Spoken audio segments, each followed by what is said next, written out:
You ready? Oh, whatever. Council President Conahan? Here. Councilman Carn? Here. Councilman DeSenza? Present. Councilman DeCino? Here. Councilman Doty? Here.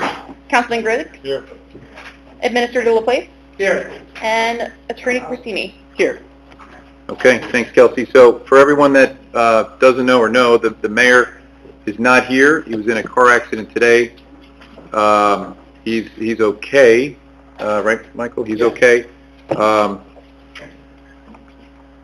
And it was a tractor trailer. Could have been a lot worse. So he is okay. So unfortunately, he's not here tonight. So I'm filling in. So keep him in your thoughts and prayers. I'm gonna start things with our presentation tonight from Dawn, our tax assessor. So Dawn, if you want to get up, I guess if you want to either that lectern or Are we, Mike? there's a mic, there's no mic, yeah, whatever you want. I mean, can you hear me? Yeah. Dawn's going to run through a presentation on the current tax assessment. I'm going to open it up to questions for Dawn, and we'll take care of all that in the front end of the meeting. It's not really a presentation, Well, but yeah. I'm going to go over, just do some frequently asked questions, and then maybe your questions will be answered, and then we'll do your actual questions. So a lot of the questions start from the beginning. So a couple of years ago, the town did a town-wide revaluation where the town was reassessed after about 30 plus years of not having a reval, and the values changed dramatically because after 30 years, the values were set in 1986. So as you may have known, your values were the same as 1986, but for all those years, your taxes probably didn't stay at 1986 taxes. They probably went up probably every year from 1986 till now. So the assessment doesn't raise taxes per se. It's whether the budget goes up or the budget goes down. The assessment is how the pie, which the budget is pie, how it's cut up. And so my job is to try to determine the value of your house, because you're supposed to pay taxes on the value of your home, to cut up how the pie gets cut up, and the pie is the budget. So how I try to determine what the value of your home is by using comparable properties. And a comparable property means that if you live at Cape Cod, I try to look for Cape Cod. I try to look for the same square footage as your house, or at least a very close range. I try to look at how many bathrooms, how many bedrooms, you have a basement, where you're located, and those are things I look for in a similar property. Also, I'm looking in a very small, well, a one-year time frame. I'm looking for last year, from October 1 of 2023 to October of 2024. That's the sale I'm looking at to determine this year's value. So that's where I'm getting comparable sales from. Yes, right now we are in a very big upswing in the market. So values are rising. They have been going up at least 10% a year since COVID started. They're not tailing off yet. I expect that they will, but I don't know. For right now, I'm looking in the window of the October 23 to October 24. I'm looking at the same window for everybody. And yes, the sales are up. So the way the program works is I value everybody based on that time frame, try to find similar comps, try to do this everyone the same. If the market goes down, like right now the market goes down because these are the sales I'm going to be looking at for next year, your values would go down. Just like the market goes down, your value goes down. We're trying to keep everybody's value as close to 100% as possible. The law says you're supposed to pay taxes on the value of your home. I'm trying to determine the value of your home. Am I perfect? No. Do I get everything right every single time? Probably not. There's a process that you can do. You can write to me first. We'll talk about your assessment. I'll show you the comps that I'm using. If you're unhappy, there's an appeal process. I will give you all the information. I'll help you through it. You will have to provide comps of your own that are different from mine to show that your value isn't the value. So that would be, but we'll go through the process, and that's how it works. I don't know, did I hit all the big highlights? Was there other, if your assessment went up, which it probably did, because the market has been going up since 2 years ago when we did the full revow, whatever percentage it went up does not mean an equal percentage in tax dollars going up. The reason for that is the whole entire town's value as a whole went up about 12%. The residential properties went up more than 12% because not all property appreciates the same rate. The residential market is appreciating a lot more than the commercial market. Office buildings, industrial buildings, retail, everything goes up at a different rate. So this year, the residential market exceeded the rate of the commercial market. So when I say the average was 12%, it's an average. Some things went up more than 12%, some things did not go up as high as 12%. So it doesn't equate to an exact rate change. It doesn't, the rate should be going down with a 12% increase, but that depends on the budget. The budgets aren't done yet. It's not just the municipal budget, it's the school budget, the county budget, the state aid to the school. All these budgets have to be in before they know how it's actually going to affect your tax dollars. That's why the bills don't come out until July, because that's when the rates are done. So, Dawn, do you want to bring up anything I just asked you before 15, 20 minutes ago about if we were to stop this next year or this year? And then what was your response? If we stop now, we will be set at these assessments. So everybody will stop at the same time, but in my opinion, it's not a good idea because we're still at the height of the market. We're looking probably at a little bit of a downturn. So we'll be stuck in the high assessments.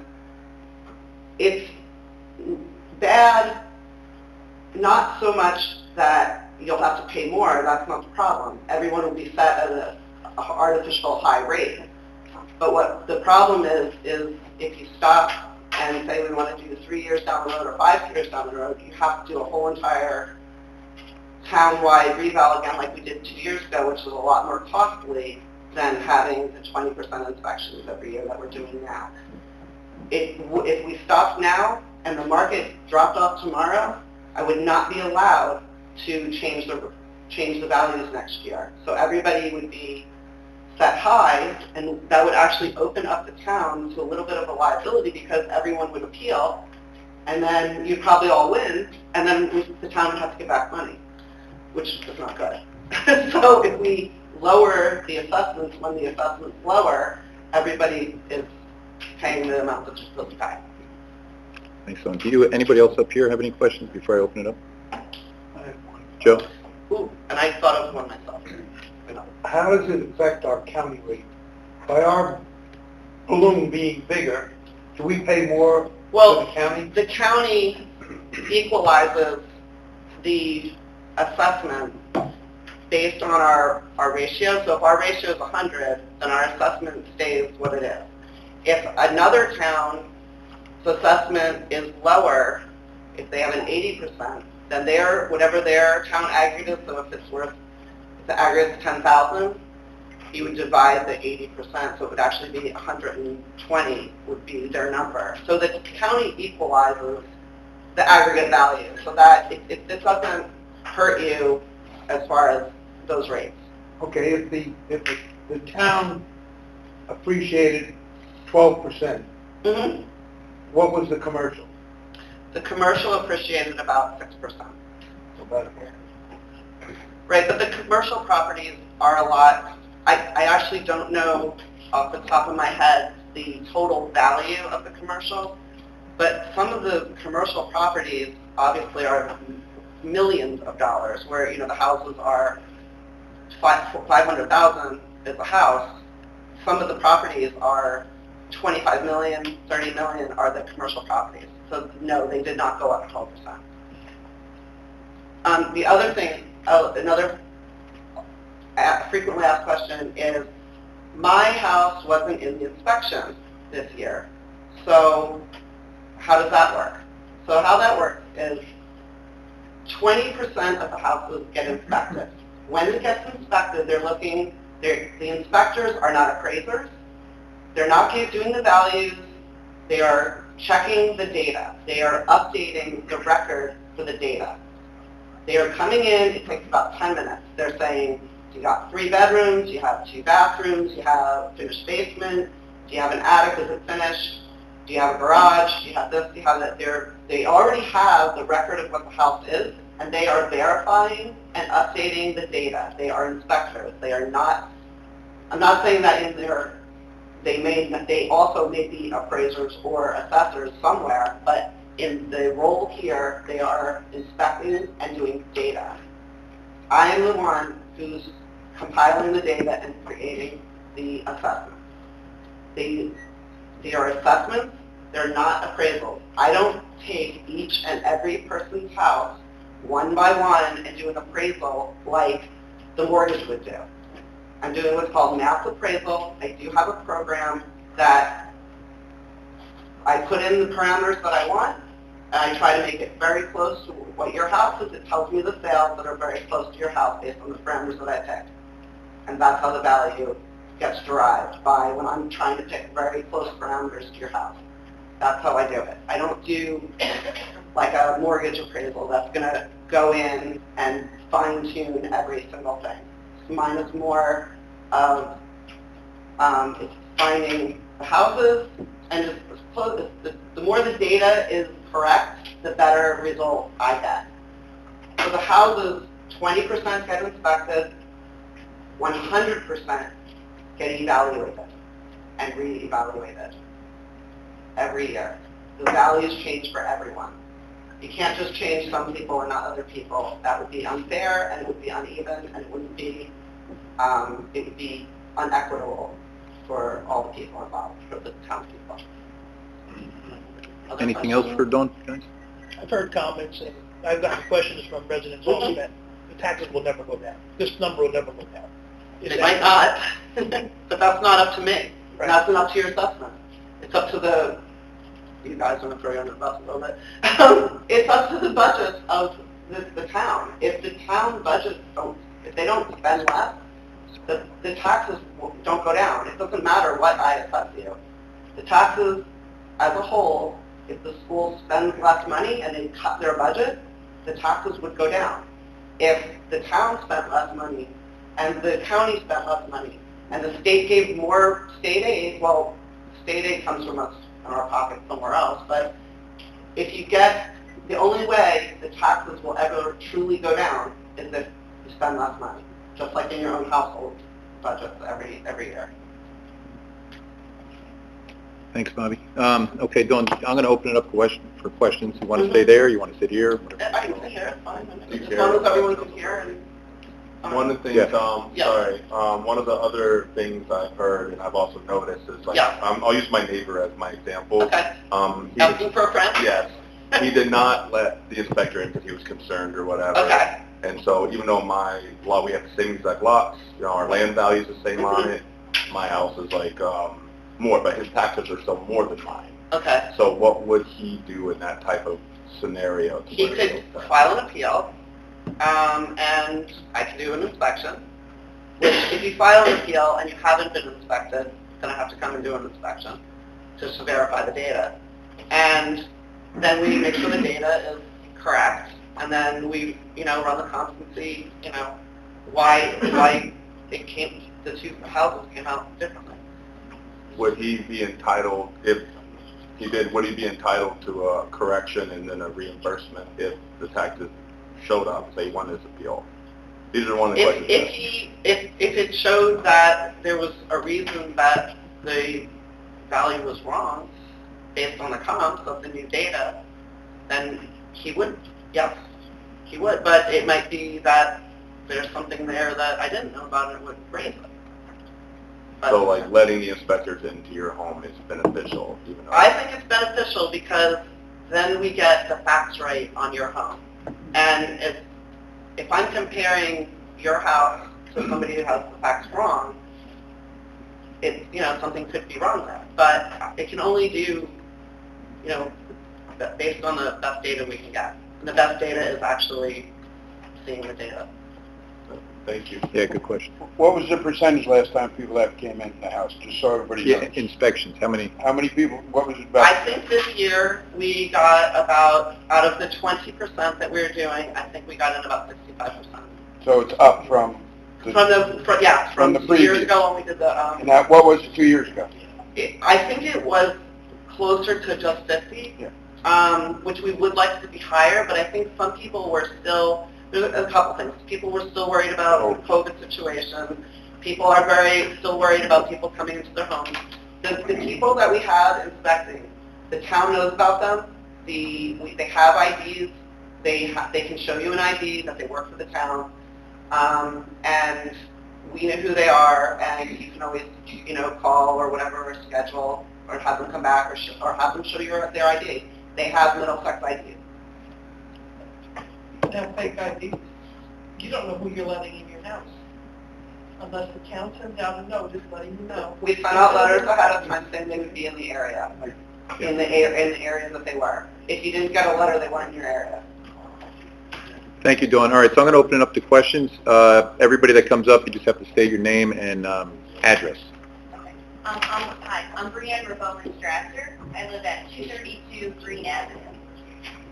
My question is about how fair it was applied across the board. I know I emailed you about this. There's houses, a lot of houses on my street are very tiny colonial, which is my side of the block, and then there's a lot of brick Cape Cod. A few of the houses, like my neighbor, has a renovation Cape Cod that is a full-blown colonial home, vaulted ceilings, and they're upstairs, the whole thing. They're our best friends. We're in each other's homes all the time. The houses would sell for pretty much the exact same price that they went on the market, yet their house went up 3% in value, and mine increased 38% in value. So their house went up not even 10 grand, and mine went up $165,000. I just don't see where that's fair and applied equally. Also, at the front of my block, where there's no flooding issues, I live in the spot that gets hammered with floods and hurricanes. Up at the top of the street, the largest house on the street, which is our houses are 3-bed, 2-bath homes. This house at the top of the block is a 4-bed, 2-bath home, the biggest house on the block clearly, and she's also a friend of mine, and hers went up $100,000 at a $564,000 value. My small house is valued at $609 right now. We're a young family. My mind is blown over this, and I don't see how that's properly or evenly applied. If the whole town went up 10 to 14%, why did my girlfriend see a 3% rate increase and mine went up 40%? And I did write back some to you, and you wrote back a lot to me, and I need to investigate more. This is And really like a problem. right, no, and I am going to investigate more. But I don't compare the assessments to assessments. I'm not comparing your house to other people's assessments. I'm comparing your house to houses that have sold that are similar to yours. So it could be that the one across the street, I don't have good data on, and that one didn't get compared to those, it's maybe not the same type of house, might not be compared. I'm not saying it's 100% all the time. There's a range, maybe your house should be more of the lower of the range of what I sent you, or maybe we need to look through and find different comps. I did send you some stuff, and I know that you sent me back that I still have not investigated yet. Yeah, so that's my big concern. Right. Is that if the whole town went up 10 to 14%, shouldn't that have been more equally applied across the board? Not necessarily. Certain houses, certain types of houses appreciate more than other houses. Some houses went up even more because they were completely gutted and renovated, and it's like a new house. That was my house, not completely gutted renovated. It was a very tiny addition. Back in 2021, my house already went up 26%, $2,000 a year on my taxes. The last in 2022. So now we're looking at our taxes doubling. But 2022 was a reset for everyone. The ratio at that point was only a 24% ratio, which meant the values that were on the house were only, it should have been 4 times that, okay, because it was that value was a ratio of 24%.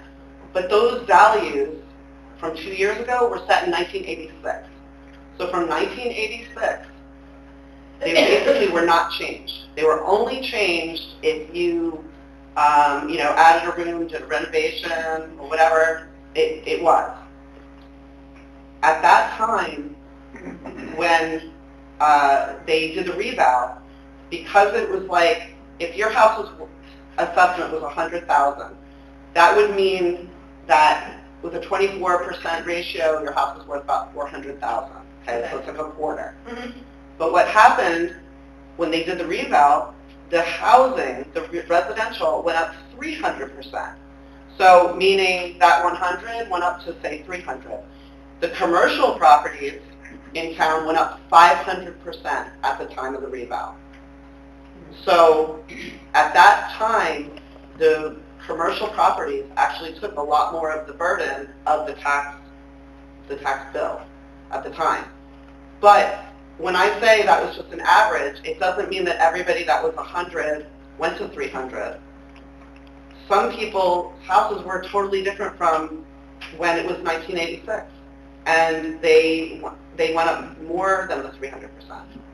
But you can't compare what happened 2 years ago. You can't compare what happened 2 years ago in the reval, because that was a reset for 1986. Right, but what was, right, so that I understand. So in the case of the neighbor's house that I'm talking about, Ed lives in one of the brick Cape Cods across the street. That's more, his house more or less stayed the same. The corner lot that I'm talking about, it's doubled the size. It has vaulted down to the upstairs. It became a full-blown colonial, and that renovation was done maybe, 8 years before my house. And my house was, a porch got enclosed on the front. Right. I didn't blow out the whole feeling of the I understand. house. And so this house is a full right. And for you and I have to pick through the data that you gave me and see which data is data that is incorrect on those houses, which data may be incorrect on your house, or not that even that your data is incorrect, but maybe the comparisons are... It doesn't make sense to me that I understand you're sending me cards of recent sales, but for me to go from here to where that woman is standing to my neighbor's house across the street and to say that 3-bed, 2-bath, nicely maintained home, their house has a newer kitchen than our house does. That house is $200,000 less than mine, and I'm going to have taxes that are thousands of dollars more. That doesn't make any sense. And again, I don't know when that house was inspected. I don't know what the data is on that house, and I don't know what I'm comparing that to without looking from this venue. So and that's what, when I look at the stuff that you sent me and analyze it, that's what we'll discuss. Okay. And so my other question is when you talk about comps, you're talking about recent sales. Yep. Where I would want to see recent sales of literally our half of the block where we get hit with massive flooding, not any, like... Right, but if it didn't happen this year or last year, it's not going to be relevant because 2 years ago the market was 20% lower, and 3 years ago it was 30% lower. And 4 years ago it was even less than that because until COVID, everything was kind of level until COVID happened and things went like this, and they're still going like this.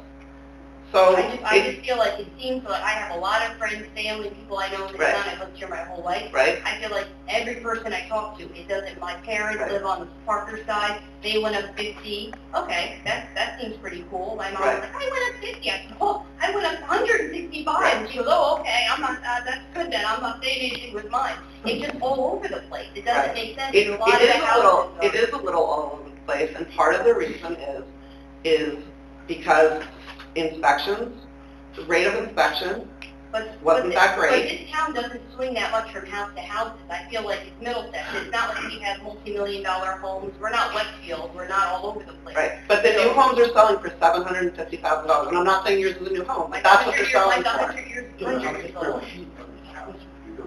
Okay. I said the new. They are new. They're about 2,200 square feet, but they're new colonials, but they're selling for $750. But I'm not comparing an older home to these new houses, but I'm saying that's the market we're in right now. There was a sale for $1.5 million single-family house. On Beechwood. Yeah, but that was an exception. It is an exception, that's why I'm not using it as a comp for anybody's house. It's a complete anomaly. But what I'm trying to say too is, Joe, just wait, yep, I raised the mic. I'm sorry, but go ahead.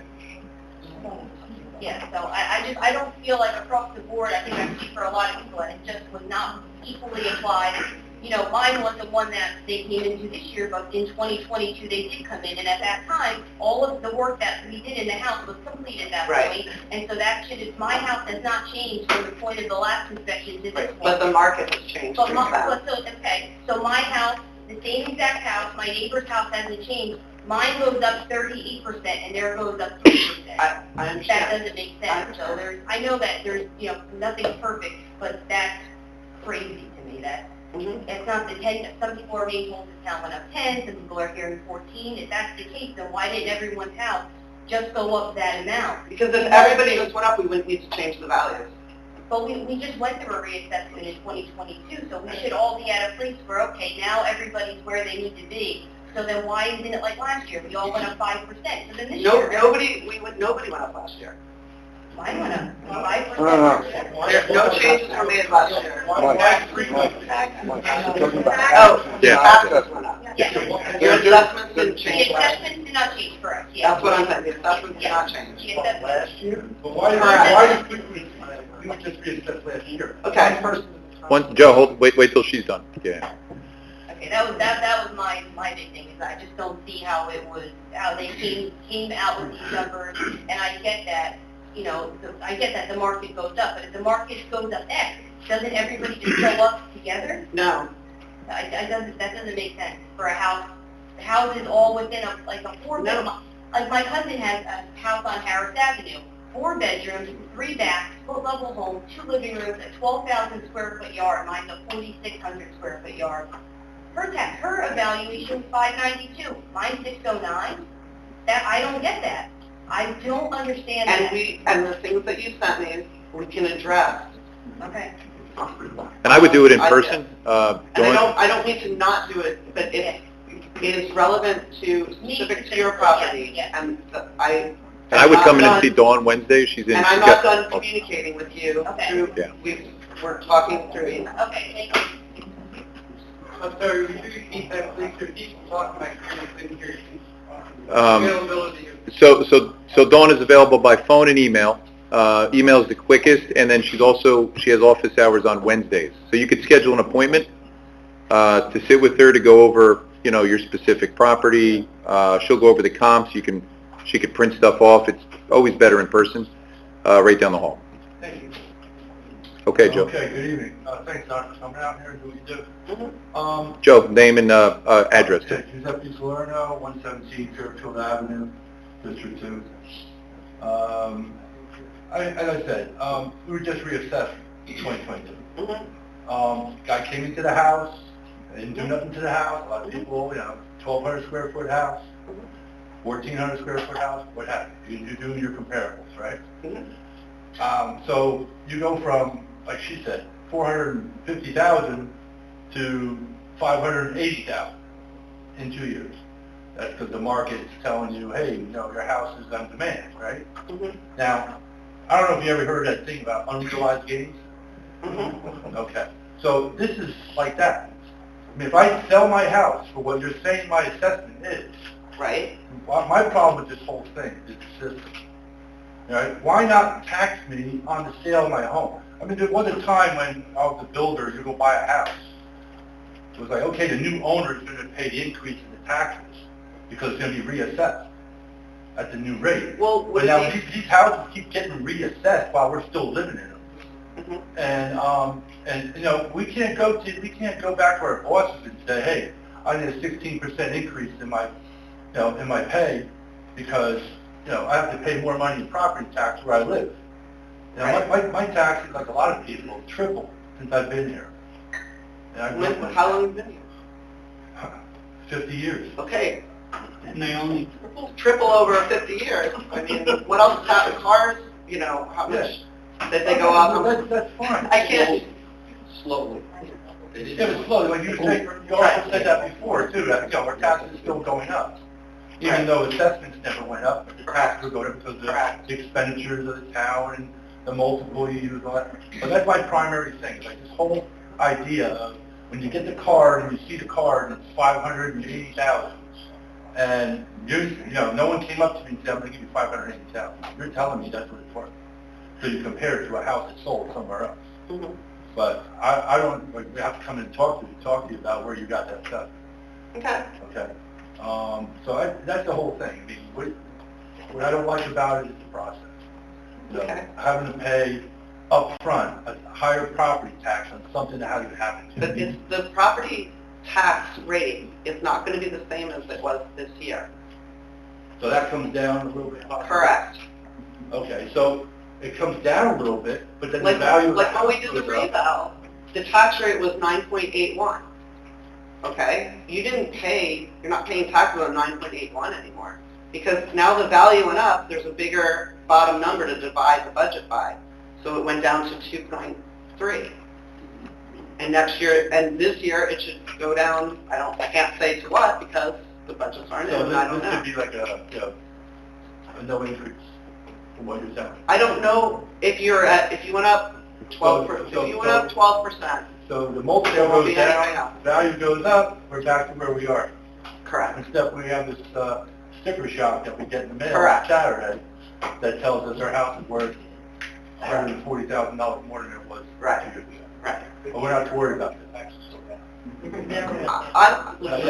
I'm not I mean, that's saying, why a lot of us are here, because, I understand, I'm not saying don't worry. I mean, I live in a town that's been annual reassessed since 2002. In Somerset County, they started annual reassessment over 35 years ago. The last time you got the reval, in 1986, that's the year that Berners Township started annual reassessment, and they've been doing it ever since. Why are you waiting on it? Well, the I don't know. reassessments are needed. In high school, I don't know. I was out of high school, but I was close to it. I was too. One question, Donna, excuse me. Yes. What drives the reassessment? Okay. You're telling us- Yeah, so I'll tell you what drives the reassessment. The state looks at normally 3 markers, and then they order you to do a reval, which happened here, happened in Denellen, happened in Elizabeth, happened in a lot of other places. They look at the ratio that I spoke about before. Denellen's ratio was 24%. That means that the values that were on the books were only averagely, average 24% of the actual value. So if it was 100,000 on the books, your house was worth about 100, is what they said. Okay? But the ratio always doesn't equate exactly to every single house, because houses appreciate and depreciate at different times, not just houses, but the commercial properties and things. So they look at the ratio, it was 24. The second thing they look at is how long since the last reval. Typically, if it's over 10 years, they get a little worried. It was like 36. 36. 30-something years? 36. Then there's a third thing that's a very, kind of a technical thing. It's called the coefficient of deviation. What that means is when a house sells, how far off is it from its assessment? And if the coefficient is bigger, it means that a lot of the houses are off that 24%. It means a lot of the houses aren't selling at that 24% ratio that is placed on the town. So when the coefficient gets over 15%, that's the third marker that they look at. For Middlesex, time since last one was 36 years, ratio was 24. Oh, so the marker that they look at once it gets under 85% is when they start getting worried about the ratio. So the ratio is at 24, the standard is 85 or better. And then the coefficient, I actually don't remember exactly what the coefficient was, but it was over the 15%, which is the marker that they look at. That's what triggers a reassessment. The annual reassessment program, which we started this year, attempts to keep the ratio at as close to 100% as possible every single year. So that you don't get into a situation when it's at 24, like the time of the reval, where commercial was actually 500% more than it was worth, which is, off. That meant for like a lot of years, perhaps they could have been carrying the burden more than the residents. Okay, yeah, you know, I mean, we have to get down and talk about this, right?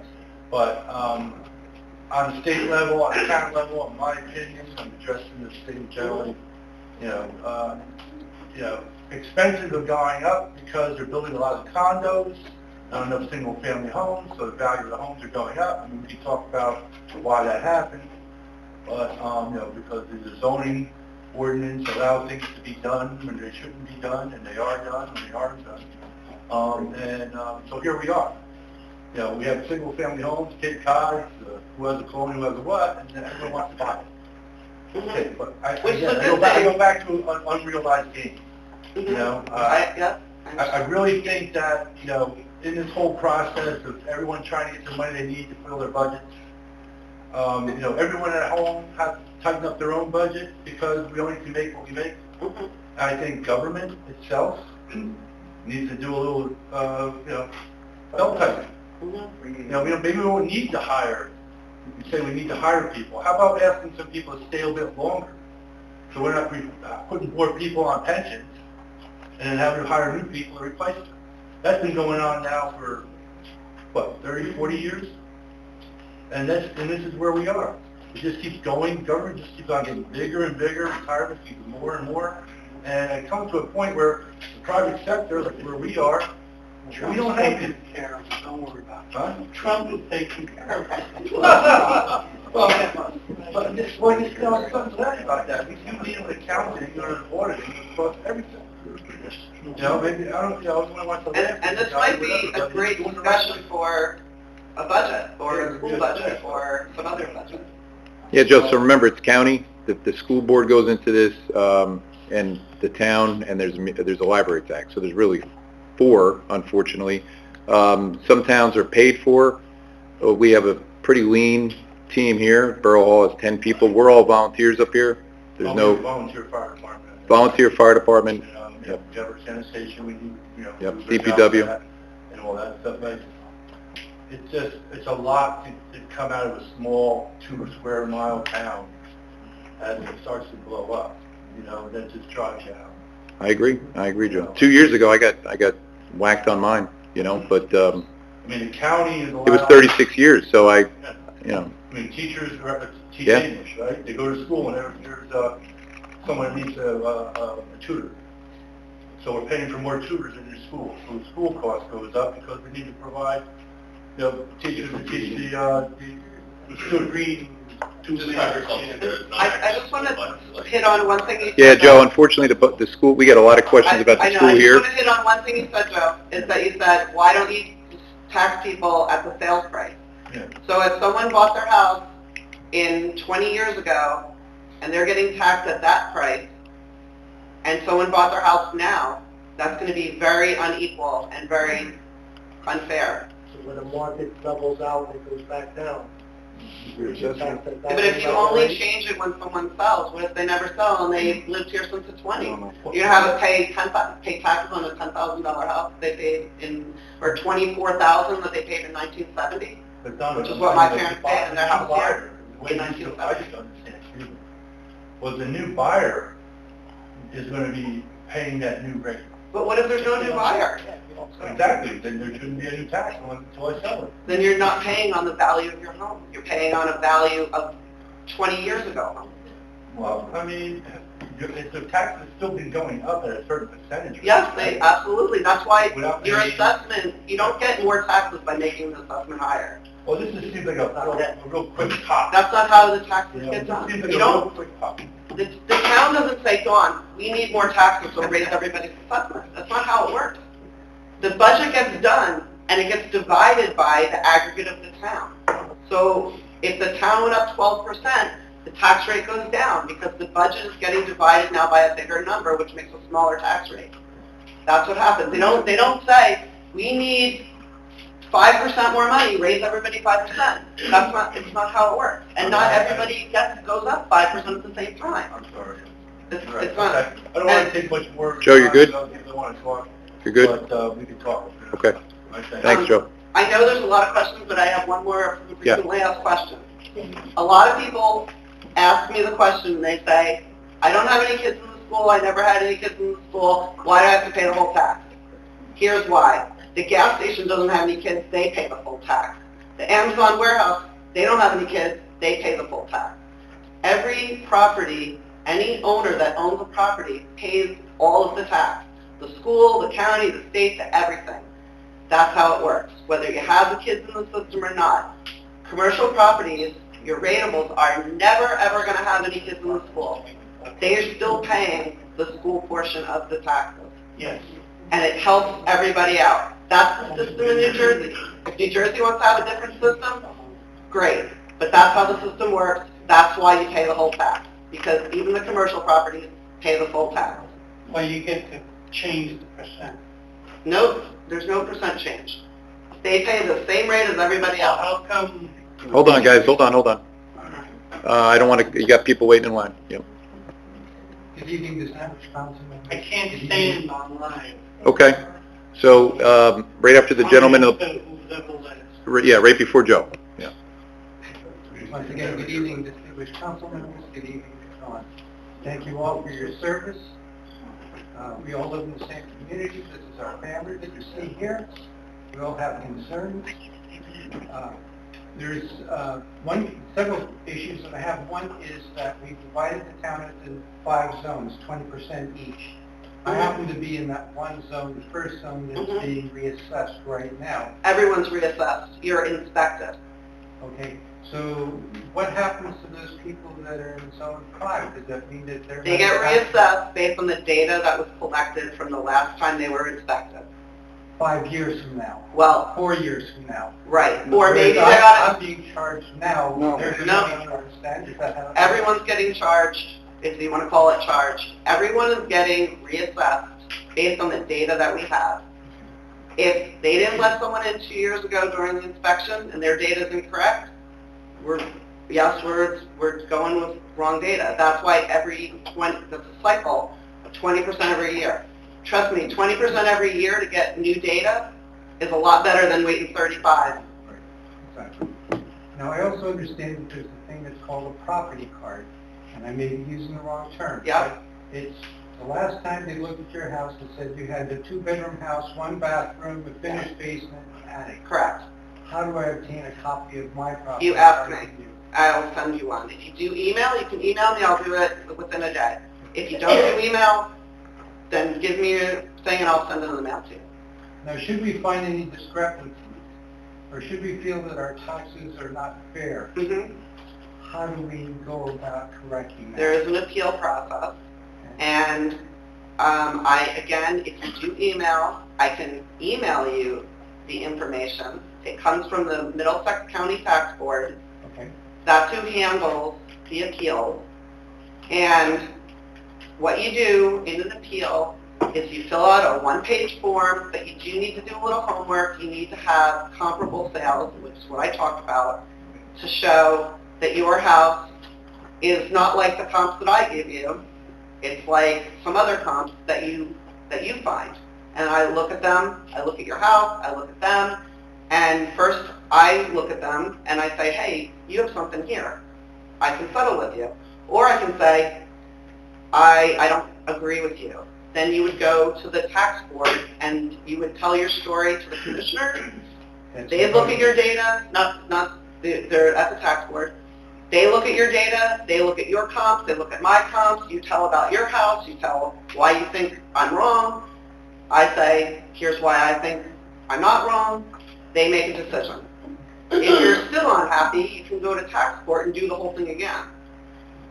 If you have wrong data on your data card, on your property record card, I will fix your property record card.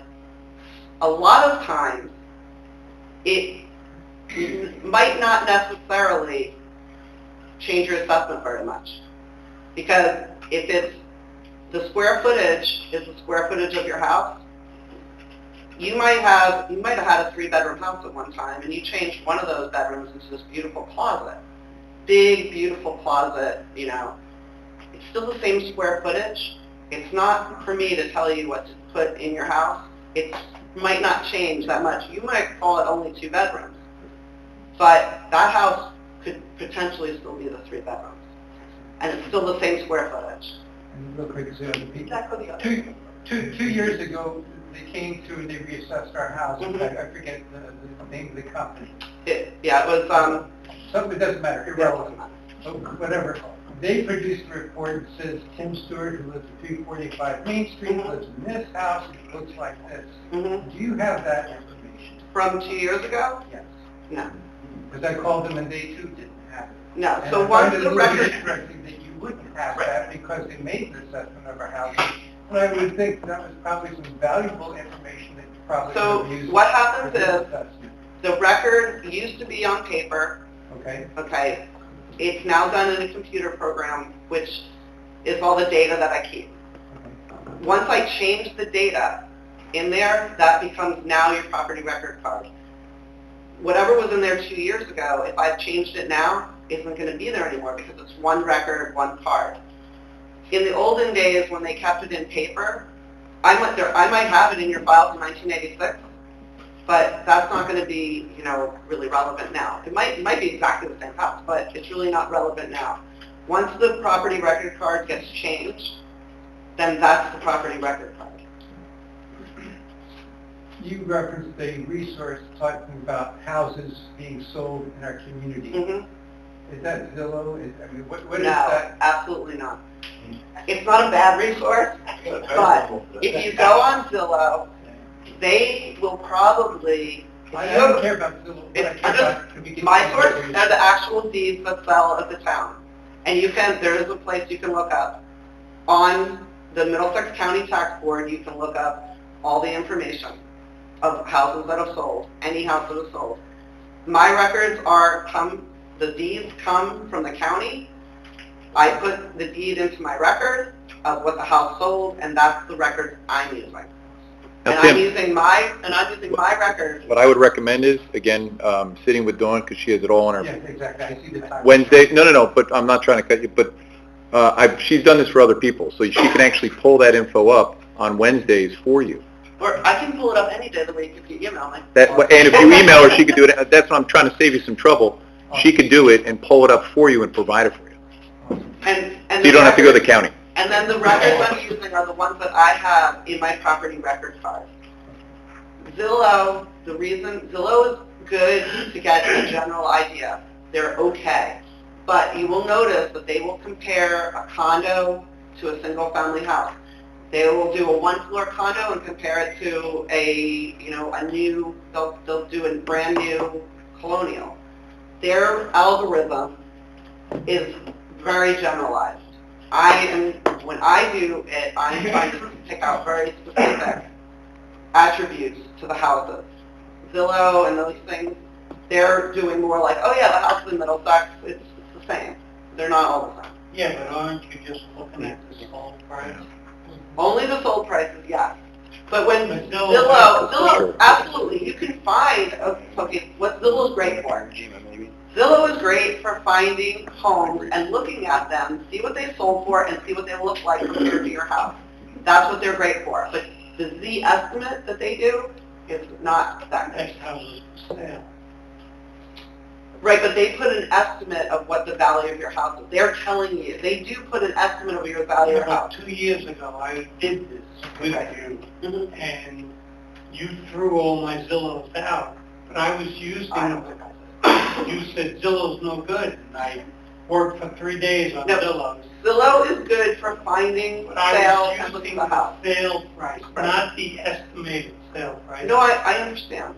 So you're saying that Zillow posts erroneous sale prices? Sometimes, yes, but it's good for looking at houses that have sold in the area. Sometimes I do throw out sales if they're an estate I sale. don't mean to cut that. No, if it's an estate sale, if it's Okay, a I foreclosure, some sale, the 1.5 million I threw out just because it's double any other sale in the whole town. Just one, Sir, with all due respect, sir, there are people here that are... I know. And we- I would have stood up second, but I cannot stand. We understand you can't, you're going to be the person after Yeah. this one, so I'm- in fairness to I'm everybody sorry. else here. Yeah. That's okay. Again, distinguished council members and tax assessor Dawn, we thank you for your service here, and... And you can write to me and I'll write back within probably the day. Understand the process, we find the discrepancy, we come to you, and Yeah. we talk about if we Yeah. are in agreement. If not, then we would have to go to, I guess, New Brunswick and then raise those concerns. Yeah, set up a meeting, Tim, with her, Wednesday. Again, I apologize for taking so much of your time. No, That's okay. Thanks for coming in. Thank you. Let you go first. Hi, ma'am. Bernadette Molnar, 311 Maple Street. Okay. Okay. First off, my first question is, if we waited 36 years, why did we wait for an all-time high to then choose that as the time to pick the value? Okay, so in 2 years ago, actually it was more like, I think 4 years ago, the state ordered this town to do a revow. It takes about, from the time you're ordered to the time you can actually do the revow, usually takes about 2 years, because before you can do a revow, you have to update all of your maps and get the maps certified by the state of New Jersey. If you haven't done your maps in also 35 years, I don't know if they were or they weren't, I don't know the state of the maps, but it takes a little bit of time to get your map certified, about 8 months, if it's in good shape. Could take longer. Once your map is certified, then they allow you to go and put an RFP out to get a company to do the revow. So then you have to put the time out, do all the quotes, interview the companies to get it. Then they start the revow. That would be in a good time. For Middlesex, that timing also lined up with COVID. It's not a really good time in 2020 to do a revow. So they asked for an extension, which they got. They asked for another extension in 21 because there was a resurgence of COVID and people still did not want to let people in their house. So then they pushed it again to 22, which is when they started the inspections and the numbers went on for 23.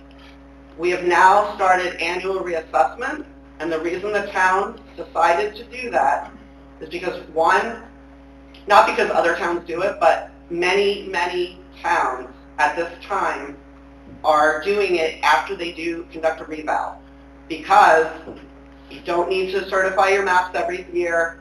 They're already certified. You can adjust the values as it happens. Market goes up, great. Value goes up, markets go down, values go down. Taxes are not done by the assessment. It's the budget.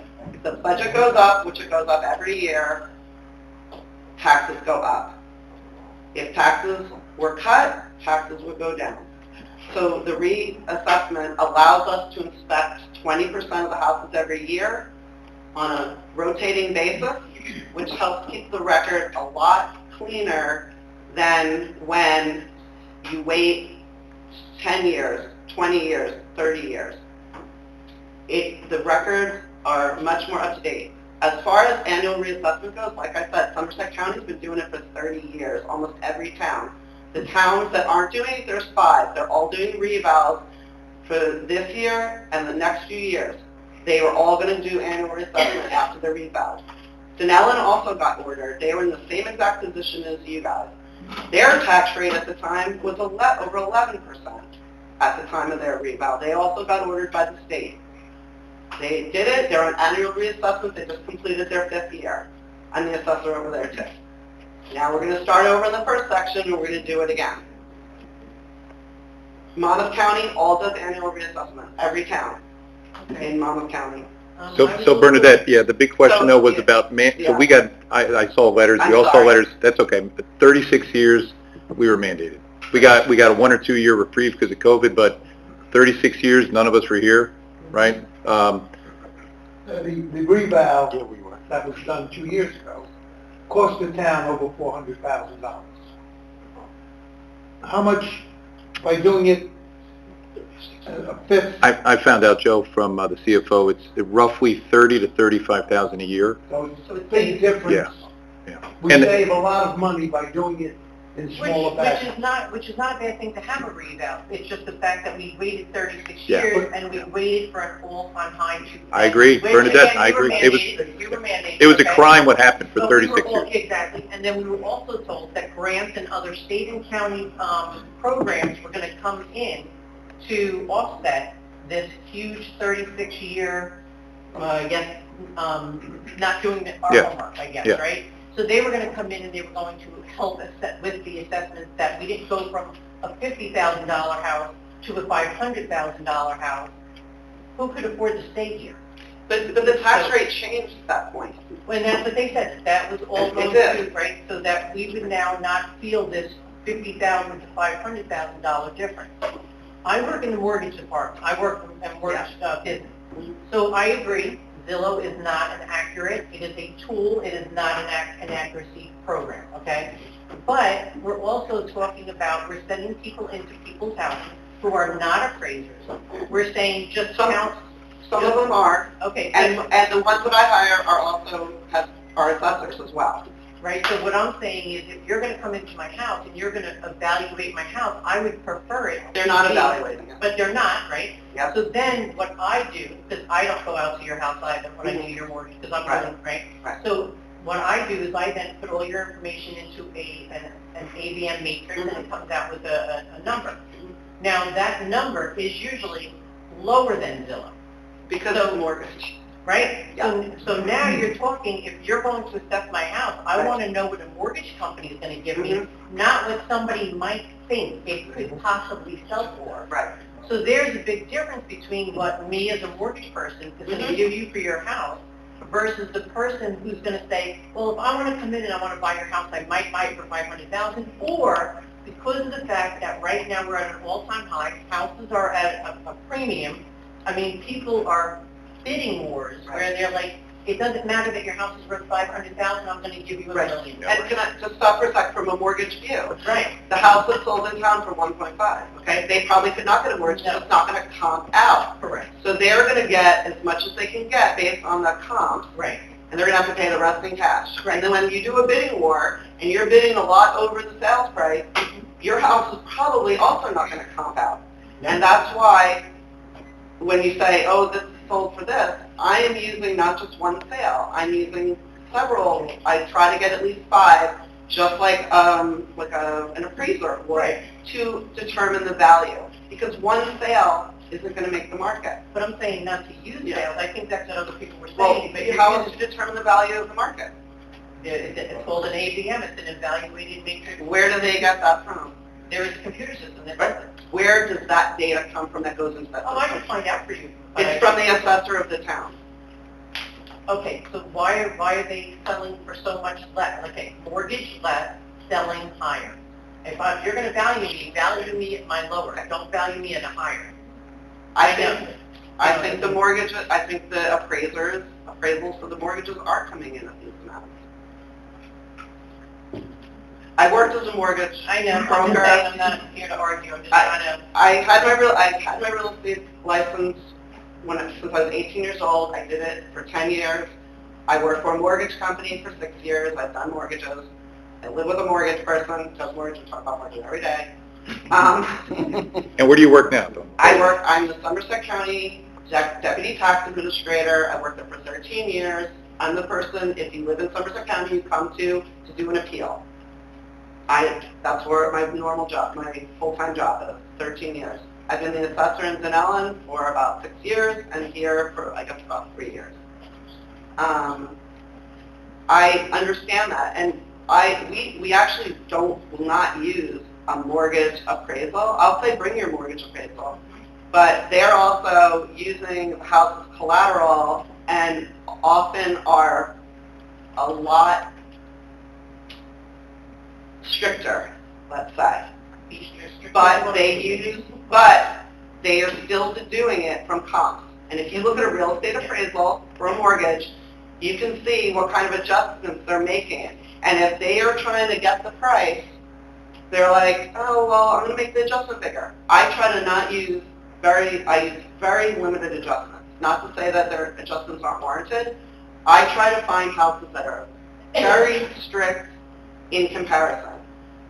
Very similar square feet, very similar amenities, and not big adjustments. And when comps come back with really big adjustments, first of all, you're not even allowed to have a certain amount after a certain point. Yeah. But they're also making on real estate ones, they're making time adjustments, they're making all kinds of adjustments. And sometimes the adjustments are very big, and and I'm not saying that, a mortgage appraisal is wrong, it's not wrong. I'm not doing a mortgage appraisal on every single house. And my last question, I mean, this is just my ignorance, not knowing the answer to this question, is the Amazon building, Middlesex building? Is that? Yes, That's in Middlesex. The last so property. when that property came, and that's a huge business, gigantic, and the amount of traffic that has now encroached on the town with all those trucks, how did that not upset us like immensely? Because we went from small business to town, right? We only had very, very small businesses in town. That's a gigantic business. How could that not have saved? It's a combination, Bernadette, it's a combination. One big thing that the mayor has talked about over the last couple of meetings, it comes up, so the Blue Acres, so I don't know if it goes back 30 years or 35 years, something like that. We just hit our 90th home that we've lost. Raritan Avenue, the home on Raritan Avenue is now purchased by the state. So if you average 90 homes at $10,000 a year, that's $900,000 every year gone. So the Amazon almost kind of plugged a hole. And we had one also on Mountain Avenue, the warehouse back where Absolute was. Much smaller in size, but that plugged the other hole. So now we're kind of getting back to where we were if we don't have any more homes, and I think we have one or two more on 2nd Street. Yep. So the Blue Acres, think about that, $900,000 a year, every year. I just don't want to see everybody leave the town. I would- I yeah. love the town, so that's all I want to say. So I do love the town, I just think it's a shame, I think we're all going to be taxed out of it. Well, listen, we're doing our best.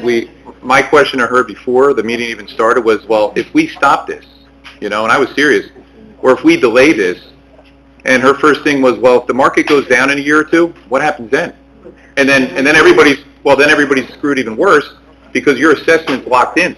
Which she's right. And I can tell you what happened. So Look at Manville, okay? Manville did a reval after many years in the height, I think it was around 2011. Then they had the flood. That flooded not all the town, but a lot of it, to the degree that one part of the town was now called the Lost Valley. They lost 80 homes to Blue Acres, which are not on the rolls anymore. That's 80 homes gone off the rolls. Everybody else in town is not paying the taxes. But in 2012, the values were still set at the high price, and now they're flooded out. There wasn't an annual reassessment there at the time. I can tell you, because this is where I work and what I do, 400 people, which is about a fifth of the town, appealed and won because their assessments were here and their houses were now worth here. The money was $400,000 they had to pay back out of the municipal budget to the people. And when you pay back an appeal, it only comes out of the municipal portion of the budget. The school doesn't take any money out and pay back. The county doesn't take money and pay back. The library doesn't take money. It comes out of the municipal budget. So they had to get it tacked onto their municipal budget.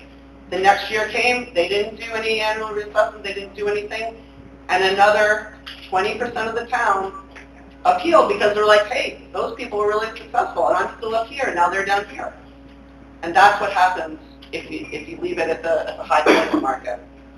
Okay, thank you very much. You're welcome, Bernadette. Thank you. Yes. Hi guys, Hi. my name is Tyler Pang. I'm at 409 Melrose Avenue. Mostly, just want to say, my place went up in 22 to 23, 413%. My taxes, the actual money I paid as taxes, it went up 4%. The value that you get on this card is not going to affect the value of the tax that you are paying. What will affect it is when the teachers finally get their new contract. That's going to hit us harder than this, most likely. My question is quick, guys, really more to than anyone around. I was going to email you, but I'm here. Suppley, Clooney and Company, LLC, are they collecting tax information on behalf of you? Or I have no idea about that. Perfect. A scam piece of mail. I can forget it. Thanks, guys. You're welcome. I just got a quick question. I'm a little 37 Davis. I'm looking at it on the treasurer there. There's one condo. They're all identical condos. Okay. Why did one go down in their taxes, and every other one went up. What's the actual assessment? Well, her 266,500, And, okay, and the other ones, well, what do you say? The ones that don't have a basement are less than the ones that have a basement. okay, that So makes sense. she wouldn't let nobody in the house. Okay, So I don't know if she has a finished basement or not. So let's just say she doesn't have one. okay, Her assessment today is 266.5. Everybody else is 287.6. And they're all identical, square Okay. footage. but some, bedrooms, but you said some have basements and some don't. But those went up. Okay, So one of my point is, if she didn't have a basement, right. why is she less than everybody else? I don't know, but we can find out if she has a basement and I can look into it. You're identical. Everything's identical. And we can look into it, That's what I and want. if something's wrong on hers, next year, she'll go up more percentage than you, So she gets away with it this year? maybe. All right, I'll see you Wednesday. Which, Wednesday night, yeah. What's that? Well, I was going to say Wednesday night. Wednesday night. You know. Hey, Gene? Hello, Ken and I are from Lincoln Boulevard. I have a couple of questions, but I want to correct on something first. Okay. The houses on Raritan Avenue, my father built them in 1965, Okay, all right? He wanted to put apartments, put parking underneath, and the town wouldn't let him. okay, Okay, so you're not getting tax money from that land, it's you guys' fault. We were... I know, but You got to talk to your I- kid. I just wanted to, for the record. Anyway, I have a couple of questions. I wasn't on. So I think you answered one, but I didn't quite understand. all this talking, I only answered one question? Jeez. Well, I got a couple, no, Okay, I'm just, and I think you're probably gonna want to look into it, and I'll probably have to, probably, come in and make an appointment and Right. go over it with you. But I do have, I have several, duplexes in town, okay. and, They probably went up a lot, didn't they? yeah, Yeah, but, you know why? it doesn't matter, I always pass the increase to the Duplexes are very hot. What? Duplexes are very hot. I know that. But my question is, I have two of them. Okay, and That- they're different assessments? What? The, That's- well, the assessment is different, yes. But the amount that I'm being billed for taxes is within $100 of the two. Okay, One went up $35,000 more than the other. okay, And I was just kind of curious on that. okay. That's something you probably have to look, Side by look into. So in your office? I'm willing to One went up 35,000 and one didn't. more than the other one. Okay. Yet I'm being taxed pretty much the same from last year's taxes. That But doesn't... you don't know what the tax is for this year yet. Oh, no, it says right here, No, that's what you got billed last year. for You think- 2024. That's what you got billed last year. Right, that's what I got billed last year. What I was billed last year Right. They're almost, is within $100. they're almost the same. Huh? Yeah. They're almost the same for last year. They're almost the same. They might almost be the same this year, but we don't know yet because the tax rate doesn't come out until July. Yeah, but the assessment went up 35,000. I guess maybe, I understand. okay. So, And I they, think and the somebody else taxes, was asking that right, question. and the taxes may still be very close to each other.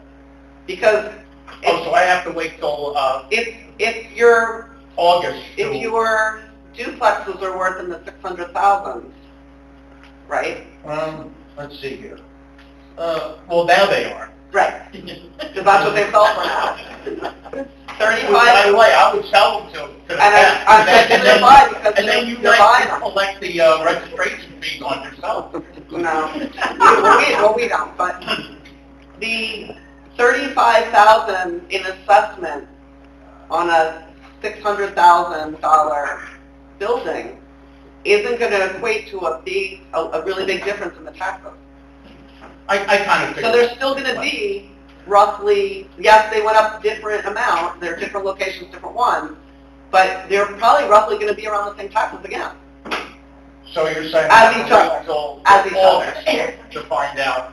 What the bills, yeah, we don't know what the rate is One's until, higher than the right, we don't know what the rate is until it's July. May. Okay. All right, then the other question I have is, I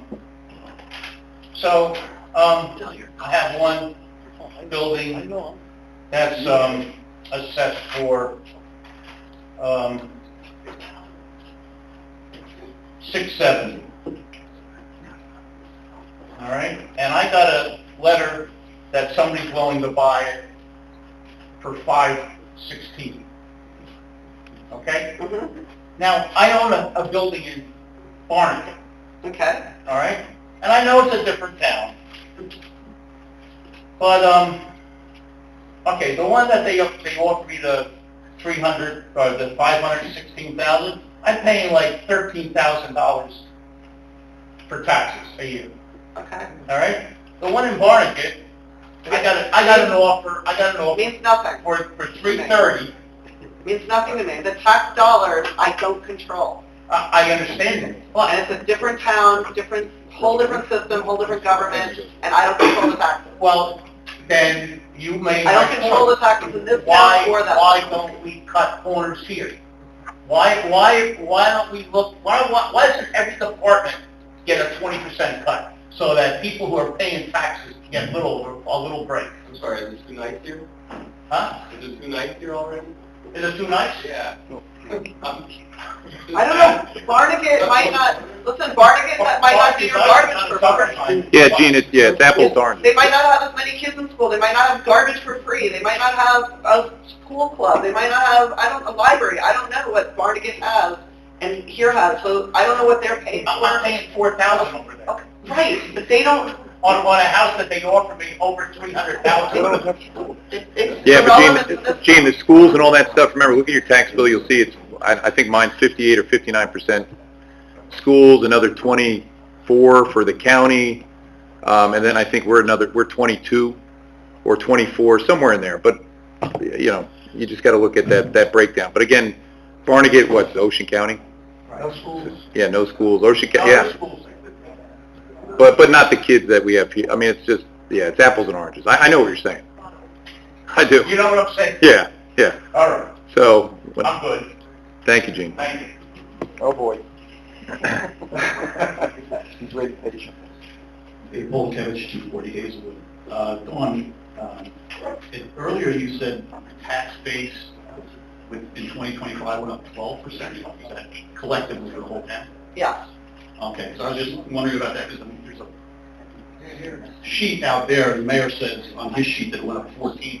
You're saying it was 12. The residential homes, on just the Class 2 residential homes, they go up 14% on average. Okay, So that might be where What that's he's coming talking from, about. yeah. Would you mix in? When you mix in everything, it's 12 overall, Okay.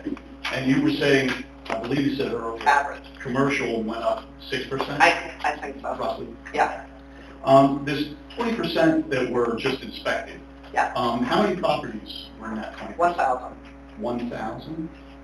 How many did you gain entries? It was about 65%. 65%. Okay. So that's better than the 50 on the revamp. Yeah. Well, is there anything being done about the 35% that didn't let the inspectors in?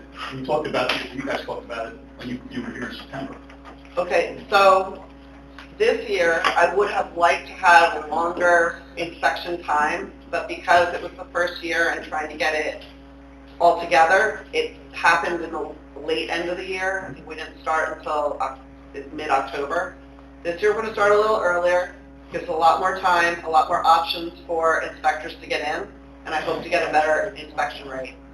Okay, well, you just said you hope to get a better inspection rate, but if you don't, I mean... I can't go door to door and hold a gun to someone's head and say, let me in. But a lot of other towns, if people will not let them in, the assessors will say, okay, if they think the home is at 500,000, we'll say, we'll make it 520 and give them an incentive to let the inspector and give us, and after the county. There are some towns where the inspectors will add things to the assessment if they don't get in. They typically will put a finished basement and a bathroom in your house, whether you have a basement or not. That way, the assessment will be artificially high, which will cause you to do an appeal, which if you do an appeal, then you have to have an inspection, or you can't win Right. without it. But that costs the town a lot more money to do that. I don't believe that that is a good way to get information. I don't think it's a good way for the town. It costs the town money to do that, because if the house is artificially high and you win an appeal, that's money that we have to pay back. And like I said before, then it comes out of the municipal budget. It costs us money. Okay. It's not a good way to come tell people. Is it good to have 35% of the homes out there? You don't know what they have in the house. I have whatever from before, and if their assessment, yes, maybe some people are getting away with something, okay? If their assessment seems high, they will appeal if they think theirs is wrong, okay?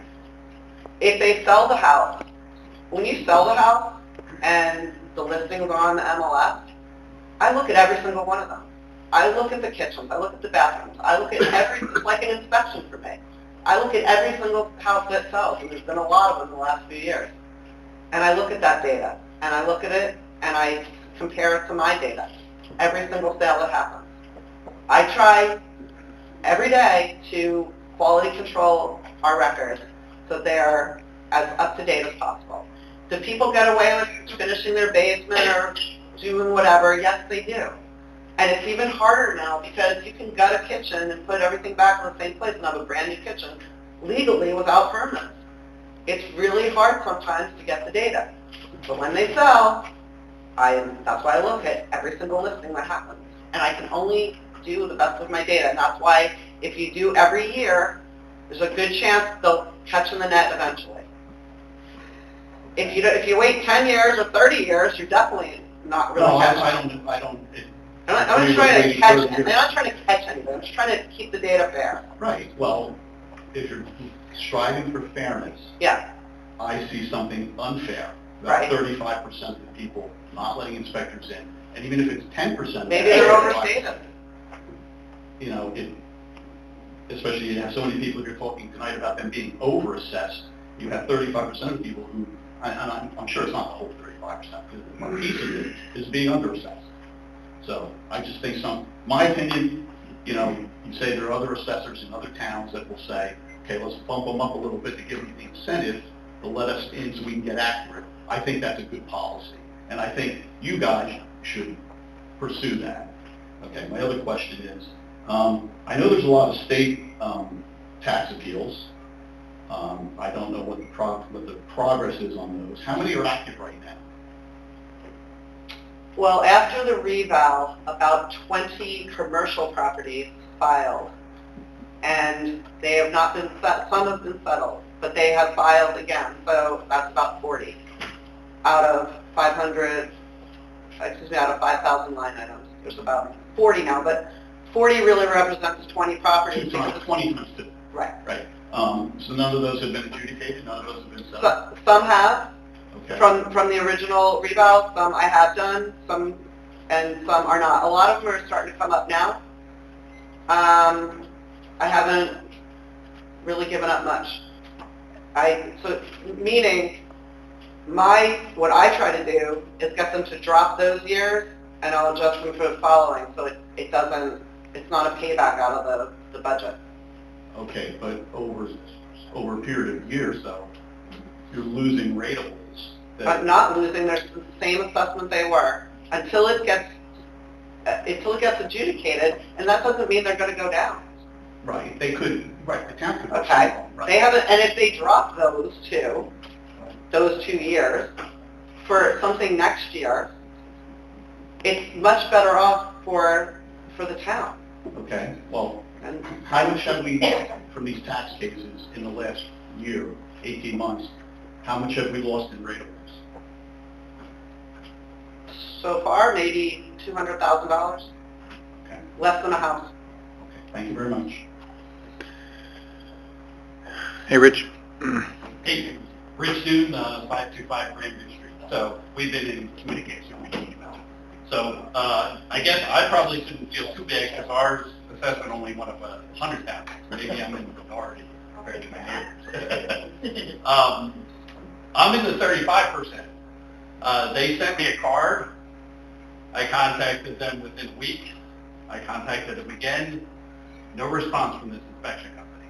How do we get them to come in and do an inspection? I think, so there was a little thing on the card that was a little bit wrong, and those emails were not going to the right place. And when I found out about it, I changed it immediately, but there were a few houses that did. Some people then contacted me personally, and then I scheduled them. Some people did not get them. Okay. Can you There's do that? no option. Can you do We're that for gonna need Rich? another 5 years before. If, it doesn't have to be 5 years, but you can also look at your property record card and see if the data is correct or not. Okay. So one of the things you had sent us was about basements. Mhm. How does the basement factor into a house assessment? I'm not looking for a Right. detailed financial. If it has a basement, it gets a factor of like small, 10,000. Excuse me, 15,000. If it's finished, it gets another 10,000. That's the adjustment that I make for it. Okay, so it has nothing to do with the size of the house, whether it's finished or not. No, Because if you it's on a could 500 or you could 600,000 do it, house, yeah. Some it's basements, 10,000. some basements are, Mac Daddy, great things, okay? But it's not living space. It's not counted as living space. If it's under the ground and there aren't actual egresses, that is not counted as living space. Even if it's finished. Correct. That's If you have a bedroom down there and you don't have an egress, that's illegal. Like, people can't sleep there legally. Okay, because we have a crawl space. I mean, and what we were comparing to was houses with basements. Right. That's. And I know some basements are really great. If you have a bathroom down there, you're going to be assessed for a bathroom. That counts. If you have a kitchen down there, you're going to get assessed for a second kitchen. But you're not going to get more, like if you have bedrooms down there, they don't count. If you sell the house, you can't market it. They're not legal bedrooms. Okay, so when I compare the houses, I really try to be very, the same houses in your neighborhood. It's easy because a lot of them are sold. For good prices. For good prices. Yeah. But for basements, there's not a big adjustment. Okay, and also pools. So you could have the most beautiful in-ground pool backyard going. It's only adding about 15 to 20,000 because some people look at that and say, no way, never. Big detraction. Some people are like, this is great. So even on the real estate appraisals, you don't get a lot for those things. But it does add a lot of value to the sale if you're selling it. Could be $100,000 difference. But it's like you said. Oh, but a lot of people might not look at the house because it has a pool. So your market, your buyers are more limited. Yeah. Okay. Correct. Rich, anything else? So I guess the last question is, Yeah. if I understood the last response, it looks like even though my property assessment went up, my taxes shouldn't change because everybody went up. It says the taxes. Your taxes will probably change, but they're not going to change the same percentage as your assessment change because everybody went up. Also, as we went before, for many years the assessments never changed and the taxes went up every year. Because it's not, you don't gain revenue by increasing people's assessments. What tax bill does this assessment apply to? It's 2025. I don't know what What's you the first 2025 tax? August, yeah. All right, so that's when we're going to know what our... Right, because quarters Yeah, 1 in and July, 2, you'll get it July. quarters 1 and 2 are always Guesstimated. estimated based off of last year's numbers. 3 and 4 is when you justify it up with this year's tax rate. Okay. So if we want to do appeal, we have to do an appeal. You have We're to do not it gonna now. know You have what to the do it now. taxes are going to Correct. be. You will not Correct, know. Rich, yeah. And that would be up until when, Dawn? Is it April or May May? 1st. May 1st, that's the key date. Yeah, because And I would when you also set up, Rich, I would set up time with her too.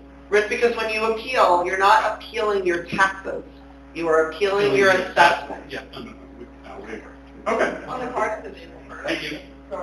Thanks, Rich. Unless it's a reval, I think there's a more, then it might say May 1st after that. In an assessment or reval year or something like that.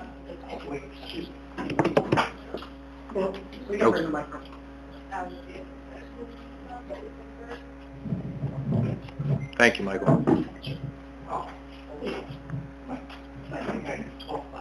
Okay.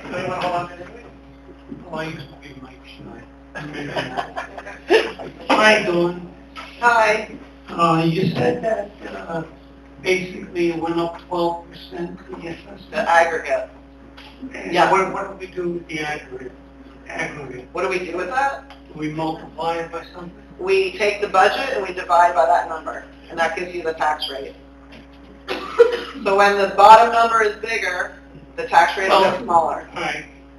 2 Unless the budget. 2 years ago, I appealed the, I was a nice person, I let the company come Right. in, they looked at my house. Yeah. They made one major mistake, they said I have a bedroom and a half, and I only have a bathroom. Okay. Okay, so I have a piece of paper that came from you, I believe, that said that for 2023, your house is, the assessment on my house was $370,000 after the appeal. Okay. I just did a little calculation. You raised my assessment by $89,500, which is 24% of what it was. So why are you saying, well, it went up 12, but, Because I'm sorry, my name is Bob Sierra. the whole, I live on Bound. the whole town as a whole went up an average of 12. But to get an average, some people went up more and some people went up less. So because I went through the trouble of... Right, but it was 2 years ago. Did the rebound 2 years ago. You have And to since realize, then- I moved here in 1984. And how much was the house My then? was assessed once. Right, and how much was it in 1984 when you bought it? I don't even remember. 20,000 maybe? I don't remember. Would you take that for your house now? Well, paid but in 1984? what about the sake of 37 years, it's been 88,000. Correct, because there was no Yeah, mine was rebound, 90,000. no maintenance being done. Yeah. So when you... Would you take 88,000 now? The assessment that it was for 35 years, you take 88,000? I'll probably write that check tomorrow. Ridiculous. It is. Yeah, but also, I don't think anybody's going to pay $459,500 for the house. So, you better put me down for, I have to email you in a minute. Do you use email? Oh, yes. So if you use email, it's really great, because then I can email you back information. You could send him the comps, Dawn, too? Absolutely. So she'll send you the county Yeah, comps. but the comps are like, they're difficult. But then once I do that, and you can look at it, and then we have something to talk about. I would come in and see you, Bob, Wednesdays. Yeah, but the whole town will pay you. We have some paper. We have some paper. And she does appointments, too, so you can, yeah. We have until May. Yeah. So I lose on a percentage, and everybody else got hit by 12, I get hit by 20. But everyone else wasn't 12. Most of the residential houses are higher. Right, are higher. And the rate from 2 years ago, a lot of people went up about 20% because that's what's really the rate's been in the last 2 years. Wait a minute. Well, I went from 88 to 300. Right, because the ratio was only That's like 24. 400 or 500%. Right, because from the reval, from the year when they had the reval numbers of 88,000 to the next year, the whole residential went up about 300%. About 300%, because the ratio was only 24. So your assessment only represented 24% of the actual value. No, I think I'll divide 370 by 88. 1, 2, 3, 4, 5. It's close to 500%. Right, but it was an average, and not all people went up the same amount. That's why waiting for so long, some parts of town, some types of houses, some parts of the segment of the properties go up at different rates. That's why it's not good to wait 35 years to do a reval. I live in a 1,750-foot square foot house. living. Yeah. I have one bed. I have an unfinished basement, unfinished attic, and I have 3 bedrooms dining room, living room, and kitchen. That's all I have. And as you remember, when I was trying to do comps, the only comps I could find with one bathroom are the little ranch houses like on First and Second Street, which sell for, I don't know what they sell for now. 2 years ago, they were selling for, I saw some for like 180,000.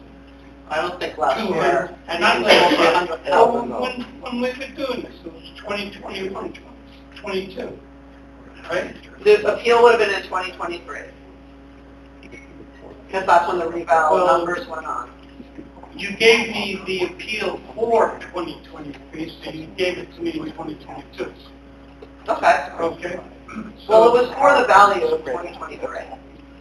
The inspections were in 2022, the values were in 2023. So I gave it to you in 2023. Yeah, all right. Well, I'll put in an appeal, and I'll try to get you good comps, but there aren't too many, especially colonial, one bed. Right, but if one house has one bathroom and one house has two bathrooms, but they're exactly the same otherwise, you make a $1 adjustment. You say, well You they're know exactly the that. You same. know that. But Yeah. me, as a homeowner, you got to give me 3 comps. I don't know that. But she In can other give, words, she can get the comp I'm for you. looking for 3 bedrooms, 1 bed, a house.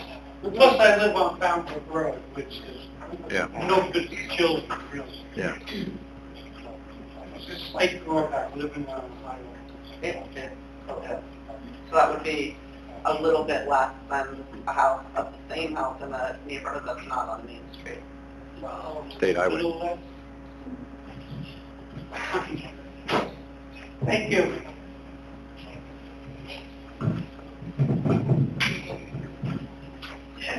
Jonathan Beal, 310 Walnut Street. I just have 3 questions, and maybe this is can be partially answered already. Are the comps that you're doing for Middlesex, do you look at Middlesex Borough, Middlesex County, Middlesex or Borough Wire? Middlesex Borough only. Middlesex Borough only. And if you don't come up with, like he said, if only 3 comps are available for that specification, do you then search for a wider area? Only in Middlesex County, Middlesex Borough. What I would do is I would then, let's say I would look for 3 bedrooms, 1 bathroom, and then I exhausted my search, let's just say, I would go to a 3-bedroom, 2-bath and make an adjustment for the bathrooms. But I would still try to stay the square foot, same style. I would try to stay Cape Cods with Cape Cods. Cape Cods are a different market than Colonial. So Cape Cods with Cape Cods, try to stay the 3 bedrooms, definitely try to stay the same square footage. Where I run into trouble, there's some houses are called like a bungalow, but I think it's sort of a judgment call what's a bungalow versus a ranch versus a Cape Cod. So sometimes I don't have enough comps, so I would narrow it down to the same square footage, same bedrooms, bathrooms, the best I can. The past few years, there's lots of sales. It's not a hard time to get comps. There's a pretty wide range of them available. Okay, because I'm in the new $600,000 club Okay. after a 20% bump this year. Yeah. And a cursory glance at comps for both the borough and the wider county, and I'm talking whether it's Edison and Metuchen on the Terrace or Cranberry or Cranford, Not looking there. okay, I understand, but even in the borough, how many $600,000 plus home sales have there been A lot. A lot. on 3-bedroom houses? A lot. Okay.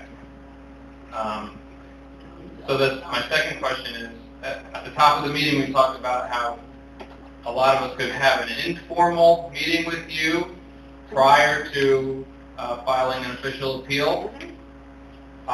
Does that conversation with the assessor, can that possibly affect the assessed rate for 2025, or are we talking about future years at that point? If you file an appeal, I said before we file an appeal, because you advised I can't that change it you can't on change my it own. now. Okay. Without, it's on the book. I need an official way to change it. which is an appeal. Okay. That would affect 2025. Okay. It affects the year that it happens. Is there a situation where the conversations that I have with you or someone else has with you could affect the 2026 tax rate without having to go through the appeal process? Like maybe you make an adjustment to the property card that was erroneous or something like that? Yeah, if let's just say you come to me and say, like, I don't even have a house, like it got knocked down and you didn't realize. Okay? Then, in that sense, I could file an appeal and correct it that way. Because that would be clearly not, you know, that's like the house wasn't there anymore. That's not a judgment call, like it's not there anymore, right? If your assessment is if it's within the comps and then you bring me some other comps, I'll put your comps on my grid and we'll see where they come out. And then we'll talk about it. If there's a big error in something in your house, then maybe there's something we could do about it. But in most cases, you'll have to file the appeal, and I can settle with you. You don't have to. It's not that you always have to go and plead your case with the commissioners. I can settle. I settle a lot of them. But you know, and there's times when I was like, you know, maybe you have a good appeal, like, but you have to. Maybe I'll settle with you, but you still have to file the appeal to begin with. Okay. To set it in motion. All right. My last question is, do you have a distribution of the property value increases for like how many are below like 10% versus how many are above the 10% to zero? Not in my head right now, no. Is that data that can be made available, can be published, and you know, something like that, so that the people that feel it inequitable may get a better picture. Like maybe mine's 21%, but maybe like maybe half the town was 21%, and I'm really not. The thing is that it's really, it's based on the comps. And there has been about 15 people written to me since the cards came out, and I sent a comp grid to. In every case, their comps their assessment was within the range of those comps. Okay. Without looking into anything further, that's how they've come out. There may be there's people that I have to continue maybe doing some more research, and maybe we'll unearth some things that will reduce their assessment. But the initial ones that I've done, the range is there. And that's where the numbers come from. That's where the assessments come from. All right. Thank you. Thank you. And Laura? Laura Thomas, 109 Avenue. I'm going to open up a can of worms. I'm not going to talk about assessment. I understand that's a real important issue. I agree with everything going up, but I'm really concerned about our taxes. And as you stated, the taxes are not based on the assessment. And so, if I'm correct in my figures, some people here might be able to help me, but 54% of your tax dollars go to the schools. And I've been attending many, many board meetings, leaning on deaf ears, no answers from them. But I don't know how many of you have looked at their school budget and where they're spending money. I've asked at many, many, many, many meetings. We, as the public, are on a tight budget, so you cut back. You don't have as many cups of coffee from Starbucks. You don't grab for dinner as often. So I've asked them to please look at where they're spending the money. And every time I go back and look at a bill list, that's not happening. So our voices need to get to them so that they make their budget lower. I'm assuming that the council, hearing all the people, are going to try their best to bring theirs lower, but we need people to go and voice your opinion, because that's where the majority of the tax dollars are going. So, thank you. Thank you, Laura. Thank you. Mark your calendars. April 24th at 6 o'clock is their budget hearing meeting. So that would be the time that you could go and voice your opinion. April 24th, 6 o'clock, you have to go in door 1 to the library. Thank you, Laura. Any other questions for the tax assessor? I do. Yeah, go ahead. I spoke to, about my house on Monday now. When the, Yeah, you're gonna have to go and name and address, yeah. Did you speak to Jack Mikolajczyk? I'm not, I thought Pro- it was you. Kelly Cressbach, St. Matt. Before we had our house redone, the test they came, they told us that our house was 3 bedrooms, 2 baths. Well, at recess, we don't have that. It's 2 bedrooms. And I corrected the record 2 years ago when you told me about it. Right. So what happened, I was paying all the taxes back then. You told me there was nothing I could do, but now you're saying like if things were, people are different, that they would get something back, but You can't get anything back from any previous years. It's on the homeowner's responsibility to appeal your assessment if your assessment is incorrect. but we didn't know that that's what it was until I they understand. came and said, I hey, understand that. where's your 3rd bedroom? Where's your 2nd bedroom? I'm like, what are you talking about? And- Go through my house, there's nothing. Right, and if your assessment never changes, ever, it's a lot harder to tell if it's right or not. If your assessment isn't 100%, it represents 24%. It's a lot harder to tell if your house is right or if your assessment's right or not. What was your assessment before the revow? I 80,000? Yeah. Okay. Was your house worth 80,000 back 2 years ago? No, it was worth, 300, No, 400,000. it's definitely not that much. I live in a Well, I'm- crappy house. Okay, I'm estimating. What I'm saying is it wasn't worth the 80,000 that the assessment was. And you wouldn't know that because it was made in 1986. So now you can look at the assessment, you can be like, yeah, it's worth that, yeah, it's not worth that. Let me look. Let me look at some houses that are selling. What are they selling for? And you can do that. Your assessment, yes, when they came in for your inspection during the reval 2 years ago, they corrected your record to 2 bedrooms. That's what it was valued at then, at the time of the reval. It's what it's valued at now. I sent you comps on 2-bedroom houses on your same square footage.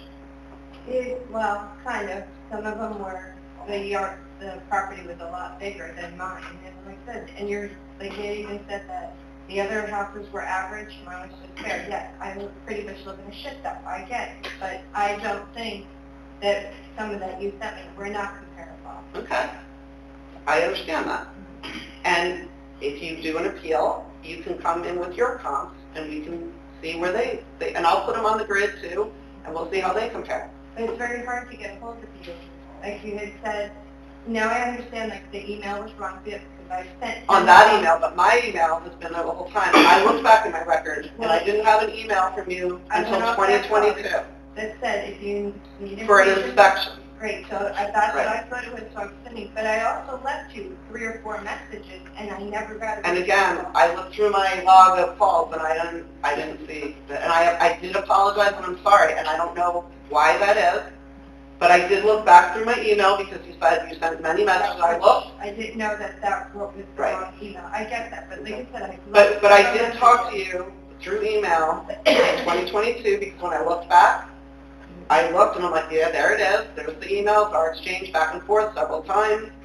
And I said, wow, I'm really sorry I missed because I don't see that. And I did apologize. And once I knew, I have been communicating back and forth with you as quickly as I can. I'm standing here. I'm not trying to hide from people. I'm communicating as best I can. My name is Christopher Myers. I live at 607 Mountain View Terrace.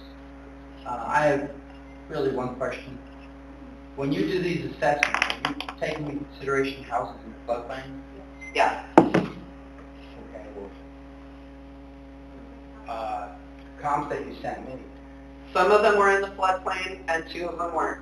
And 3 the were and and the 2 2 houses on my street were not in the comp. They were because they weren't during the sales period. last year. Okay. And you spoke and then we spoke about it. That's my only concern is You know, if you're in the floodplain, there's several areas in Middlesex that are floodplain Yep, areas. It's absolutely. a big hit when you live there, because you gotta pay. Because you have to pay the insurance, Yeah. and that's, right. You take that into account, Dawn? Yep, and busy roads too. Because, most of the, like I say, the comps that I got, there was one in the floodplain, but that was the only one that was from the other side of town. Was, on yours, was there one from Drake on there? Or near there? Or maybe, there was another, the third, Washington Avenue. there was whatever the third one was also right on the brook, but not that side of it, it was on the other. That's my biggest issue. So that's all. Thank you. So when I do the actual assessments, my program that I use for that does take adjustments on busy roads, floodplains, things. When I send the grid that like you write to me if I have something wrong, and I send you the grid, those adjustments aren't on there, but I look at, I don't make the actual dollar adjustment, but I look at it and say, so these two houses are the same. This one, yours is a floodplain and that one's not. It's sold for higher, you should be probably a little less. I look at that and it's like, yeah, it is a little less. I'm not making a lot of adjustments on what I send you. I'm not making a whole lot of them. It's easier to understand if there aren't a lot of big adjustments. But yeah, if your house on a busy road and every comp isn't, you should be, less than those. Laura Member, 534 Howard Ave. I have a question about transparency of information and what's available to homeowners and residents. Does the city have any plans, or are there items available now where we can see our property cards without having to contact you, or we can see the accounts that you're using without accident? Are there any plans? Oh, you can look at any sale you want through, there's a database. Look up, you look on Zillow, you see whatever sales there are. I do not give out information other than the property record card on a property when someone opens it. Your property record card just does have the picture of the front of the house, if it's in the record, which it usually is. And it gives, the says 3 bedrooms, 2 bathrooms, all square footage, year built, that kind of data. I don't even think it has your name on it. That's it. That's what someone gets if they inquire. They can't get the other pictures that I might have. They can't get any other things. How come? Because you want me sending your other pictures or other data to anybody? No, as a property owner, say I have an account. You can come in and look at what I have, and I'll show you. But the property record card that I'm going to send out is going to be the data that everyone else is going to get. You can come, and I'll show you on the computer if I have other pictures or whatever it is. But really, the data, that's the property record card, that's the data that's being used. And that's anything that anybody else is going to get. Yeah, I understand you will give it to me if I contact you. Yeah. As a person who is at work. How do I know that you are a homeowner when you email me and you say, send me this data? How do I know that's you? I don't. That's what I'm saying. So I'm not sending out information to, actually most people do Oprah now because of that. What I'm saying is could the town develop or have something where the residents register as who they are, and we all have logins like every other site, No. and then we can access the information that you would provide to us without us having to contact you? Probably about not. that info? Probably not. It's because a lot of the data isn't, you cannot get access to the database. There's a lot of data in there that you just can't give out to everybody. And Dawn, that Oprah would be the only option? Yeah, but it's still only going to give... just the card. Yeah. As a courtesy, I would show you on the screen anything else that I would have. But I'll never get to you. I don't work in the town, and I work here, but only 8 on a.m. Wednesdays. to 6, 7 o'clock at night. But there's not going to be a lot of other stuff other than what is on the property record card. I mean, But you can email her too, Dawn. You can Yeah, email I her. can email the property record card, but the thing is really the thing what's getting protected is if there's any other pictures other than, say, that the front, which is going to be, like, you know, people are going to see the front of the house. And that is like that because most people want it that way.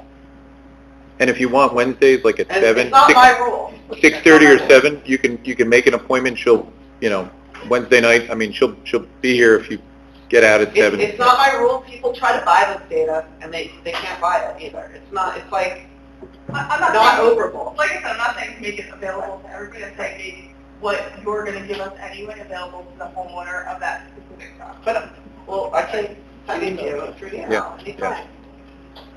Thank you. I have a question not for this, but I think it's much more important than this. We're on to that part yet? Almost, Okay. yeah, No problem. almost. Tim?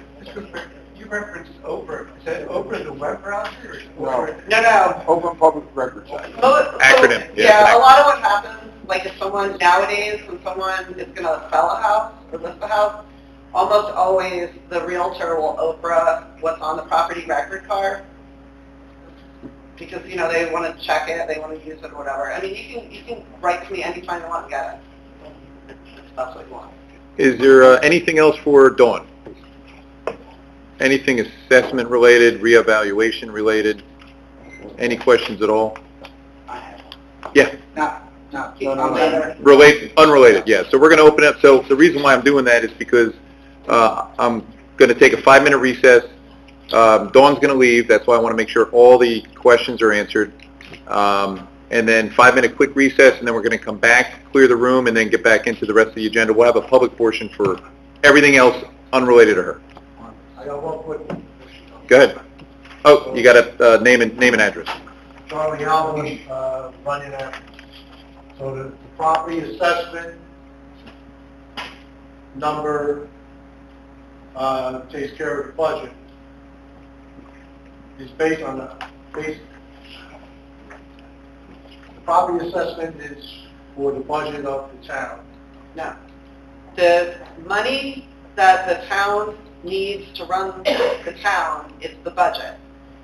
That budget, along with all the other budgets, school, library, county, state, whatever, gets divided by what the values of the town is. So all the assessments in town, all the houses, what are they worth? You divide the budget by the assessments. That creates the tax rate. Then the tax rate gets applied to your assessment, and that's what your taxes are. So that's your piece of the pie. Assessment doesn't affect. Your assessment is your piece of the pie. It doesn't have anything to do with the budget. So I see. Unless they spend all the assessment, Yeah. the more they spend, Right. and then eventually the Yep. taxes are based on that. Yeah. Yes. Thank you. You're welcome. Anybody else for Dawn? Thank you. Okay. Dawn. Thank you. All right. 5-minute recess, and then we'll finish the rest of the meeting. Thank you, Dawn. Dawn. Yep. Nice Good job. Yeah, nice job. I know you. I did the best I can. Yeah, you did. Gotta go home and cook dinner now. I know. Great. We have 3 tonight. Ordinance number 2142-25, an ordinance vacating a portion of Grove Avenue in the Borough of Middlesex. That hearing will be on March 25th. That's the second meeting in March, not the first meeting. I want to point that out. Okay, I need a motion for introduction. Motion. And a second. Second. Okay. Roll call for this? Chris, I think? Yes. Yes, yeah. Roll call. Council President Conahan? Yes. Councilman Carnes? Yes. Councilman DeSenza? Yes. Councilman DeCino? Yes. Councilman Doty? Yes. Councilman Green? Yes. Okay, so the public hearing will be on 3/25, March 25th. Number 2, ordinance 2143-25, an ordinance amending the code of the Borough of Middlesex, County of Middlesex, New Jersey, Chapter 62, the Municipal Alliance Committee on Alcoholism and Drug Abuse. That will be on March the 11th. Can I have a motion? Motion. And a second? Second. Okay, Kelsey, please take the roll. Council President Conahan? Yes. Councilman Carnes? Yes. Councilman DeSenza? Yes. Councilman DeCino? Yes. Councilman Doty? Yes. Councilman Green? Yes. Okay, number 3, we have 4 total. Ordinance 2144-25, an ordinance amending chapters 420-7 and 420-59 of the municipal code regarding contractors' storage yards. That will also be on March the 11th, and is there a motion? Motion. Okay, a second? Okay. Kelsey, please take the roll. Council President Conahan? Yes. Councilman Carn? Yes. Councilman DeSenza? Yes. Councilman DeCino? Yes. Councilman Doty? Yes. Councilman Grace? Yes. Okay, the last one, ordinance 2145-25, an ordinance amending Chapter 19, Cultural and Arts Committee, the Municipal Code of the Borough of Middlesex to include the responsibilities of the Beautification Committee. That'll also be on March 11th. Can I have a motion? Motion. And a second? Second. Okay, roll call. Council President Conahan? Yes. Councilman Carn? Yes. Councilman DeSenza? Yes. Councilman DeCino? Yes. Councilman Doty? Yes. Councilman Grace? Yes. Okay, thank you. Moving on to ordinance for public hearing and a final adoption tonight is ordinance number 2141-25, an ordinance amending Article 4, structures damaged or destroyed by fire, or Chapter 317, property maintenance of the Municipal Code of the Borough of Middlesex to adopt the provisions of NJAC 5:23-2.32, unsafe structures. Can I have a motion? Motion. And a second? Second. Okay, so the public floor is open. Anybody that has any comments on this ordinance, please come up to the microphone, just for this ordinance. Okay, seeing none, hearing none, I'll close the public portion for this ordinance, and I need a motion to adopt, Motion. and a second, Second. okay, and, Did you do motion to close? did I, Better close. okay, sorry, motion to close the public portion, Close. and a Motion. second. Second. Okay, now we need a motion to adopt, Motion. okay, a second, Ken? Okay, Kelsey, please take the roll. Council President Conahan? Yes. Councilman Carn? Yes. Councilman DeSenza? Yes. Councilman DeCino? Yes. Councilman Doty? Yes. Councilman Grace? Yes. Okay. Ordinance passes. Moving on to adoption of minutes, approval of the February 11th, 2025 regular and executive meeting minutes. Can I have a motion Motion. and a second? Okay. All in favor? Aye. Okay, motion passes. The mayor's not here. Moving on to council reports. Okay, a couple of things. I'm going to really fly through this. A report from the finance department from our CFO. They worked with the auditors for the 2024 annual financial statement. That report was submitted to the state of New Jersey last week. She is meeting with the financial advisor and bond counsel to discuss the plan and timetable late April, early May to convert some of our short-term bans into long-term general bonds. Since 2025 is the final payment on the police department construction, this will allow us to streamline other outstanding debt without increasing debt payments in 2026 and beyond. Our CFO attended a shared services webinar highlighting a program through the Department of Community Affairs called Local Assistance Bureau. It offers free consultations and studies to towns to assess opportunities for shared services or other overhauls to operations. Great opportunity to have them evaluate fire department for fire district option or get feedback on EMS possibilities. I talked about this last week. NJDEP, we filed for a $75,000 grant for Victor Crowell Park. The Environmental Commission worked on and submitted a grant for $20,000 for the environmental resource inventory. We should find out in May. And then the mayor and I are meeting this Friday with the business administrator and the CFO for the very first time to get a preliminary look, the first draft of this year's proposed municipal budget. That's the first draft. Step 2 will be meeting with the Finance Councilmatic Committee to share these the findings from Friday. The Parks Committee will host 4 public meetings to gather public input for creating the Victor Crowell Park Master Plan. The first meeting is going to be Tuesday, April 1st in the Library Community Room. That's going to be with the engineering firm Suburban that we chose. I'm not sure of the time yet. That's still going to be determined. The second public, it's between 6 and 7 p.m. The second public meeting will be Tuesday, May the 6th. Both are the first Tuesdays of the month. And that's going to be on site at Victor Crowell Park Annex Building. That's the building we purchased at the front of the park. The exact time for that is still to be determined, but probably between 6 and 7 p.m. Recreation is hosting its annual Bunny Hop. It's a long tradition in Middlesex. That'll be Saturday, March 29th from 10 a.m. to 12 noon. Difference than other years, it's going to be at the Rec Center and not at Mountain View Park. Activities include Easter Bunny photo ops, actually a petting zoo, games, crafts, and an egg hunt. I want to thank Carmen Modica for her years of service. I want to also thank Alex, I know he's here somewhere, Augustin for his years of service at DPW. And I've added tonight an emergency services volunteer fee waiver as a workshop topic. Depending on time, we may push that to the next meeting. I think a fee waiver, and I want to introduce it and get consensus from the council, would help all volunteer active members, specifically fire department, fire police, OEM, and rescue squad, with some of the borough-only fees, like permits, not state, not county, just borough-only fees. This could help with recruiting new members, which we drastically need for emergency services. And then remember that Saturday, May 3rd is our second annual volunteer fair. It's at the library community room, so we have some time for that. Moving on, Councilman Carnes.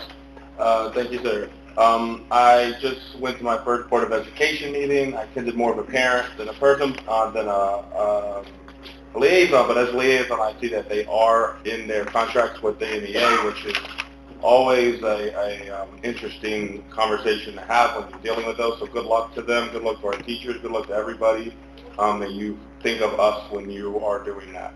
And for our disabled and senior services, I have not gotten any updates, so everything is going well. They're taking care of those that genre of our community. For the film committee, again, we are still working on getting everything aesthetically ready for companies that are interested in filming within our community and attempting to get some rateable space off of that. And as you can see, as everybody else, for a basic of an ordinance, as you see, one of our ordinances that we are talking about has to do with the Culture and Arts Committee and accepting in, and that is another beautiful aspect of like how you get involved and have your voice heard. Like if you want to see something else, do something, this would be a perfect time to come and talk, to add to it. And the final, that is it. Yes, thank you, sir. That's it? Okay, thanks, Councilman. Councilman Joe DeSenza. Yeah, I attended the League of Municipalities budgeting for new councilpersons last Saturday. That was a good event. I learned a lot about the budgeting process. And we had another pool meeting, and just to announce that the pool registration, pool membership for the coming year will start next week. We have not raised, or they have not raised the rates, same rates as last year.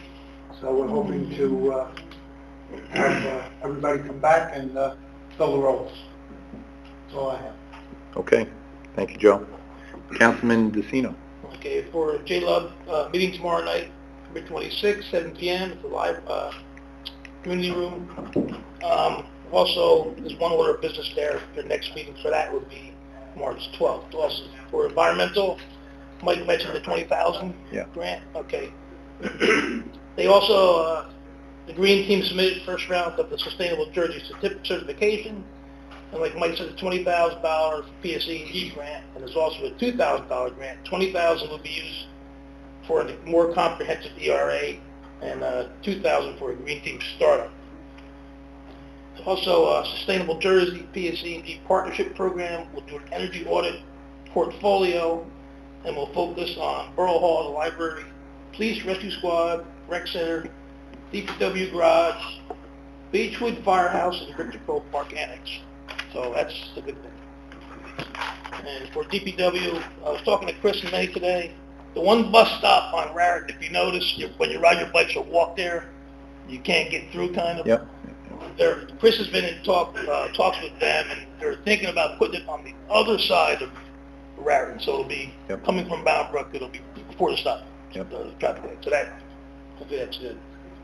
Also, if people are trying to contact DPW, their phones are down. You got some emails that their phones aren't working there. Kelly's been involved hopefully by this week they should be up. So anyone wants to get a hold of DPW, you can email there and Lenny will pick up there. And, DPW, they're just preparing now for spring events and doing pothole repairs, so they're on the move. Okay, That's all. thank you. Councilman Doty? Yeah, the police report tonight, it's short and sweet. Calls for service last month in January was 2,085 for adult arrests, 372 summonses, 35 are radar, and 34 motor vehicle crashes. Let me see if I got anything further.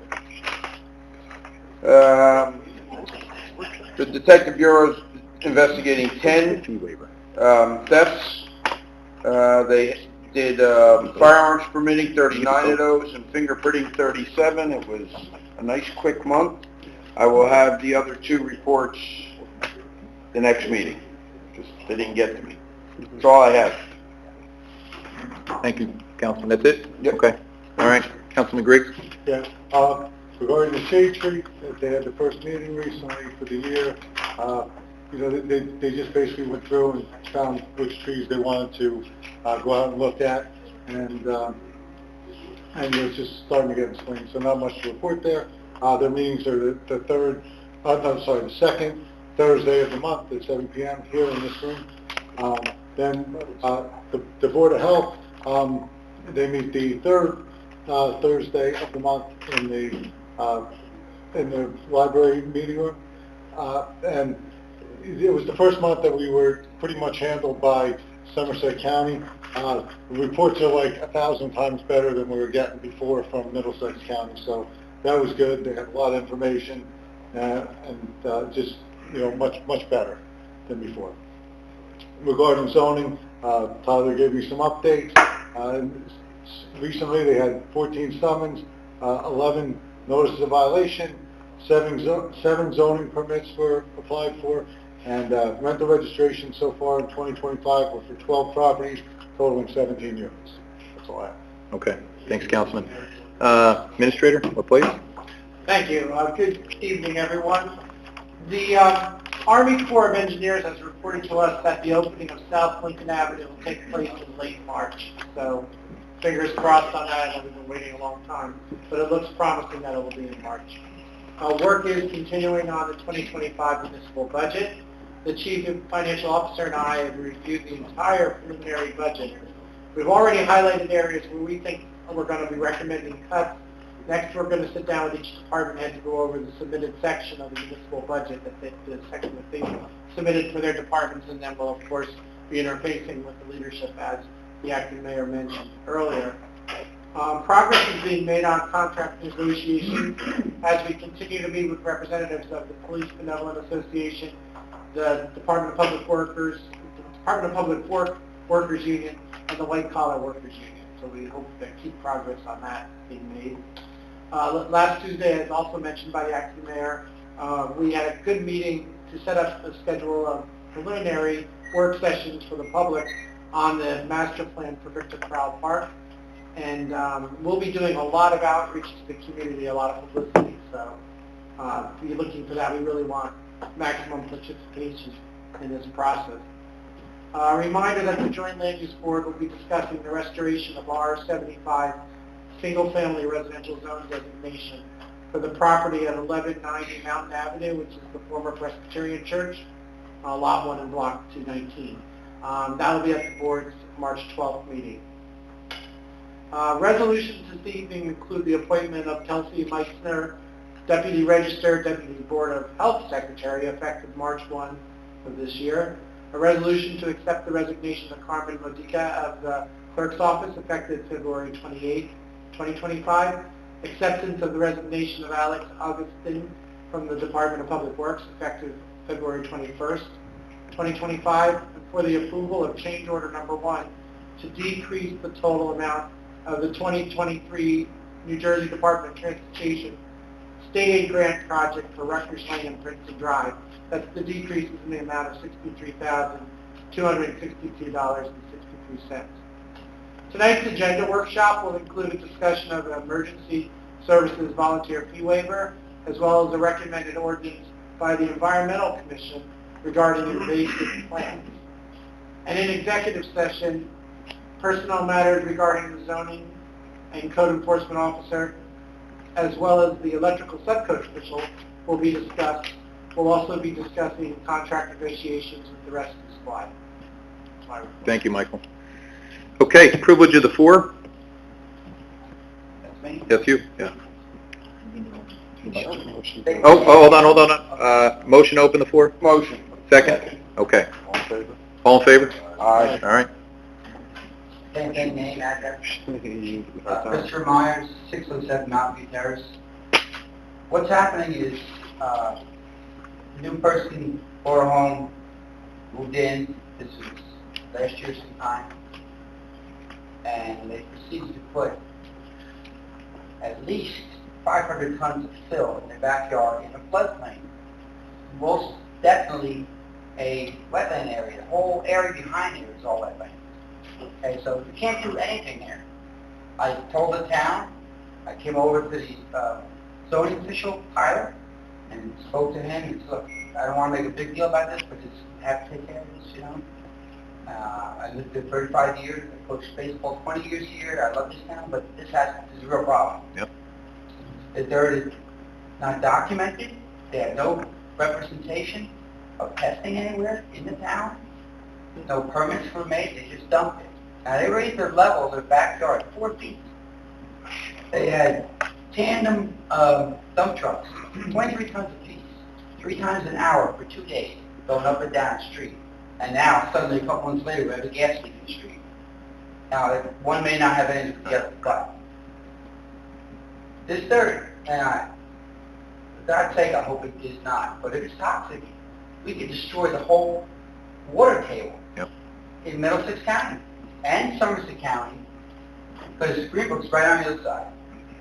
And it was not tested, or if it was, why? First of all, it shouldn't be there. You can't do that. You have a Federal Flood Protection Act. You have the Flood Hazard and Control Act. You can't do anything to raise or lower the level of a floodplain.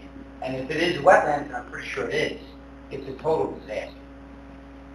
Now, I told them about this immediately, and I told the mayor.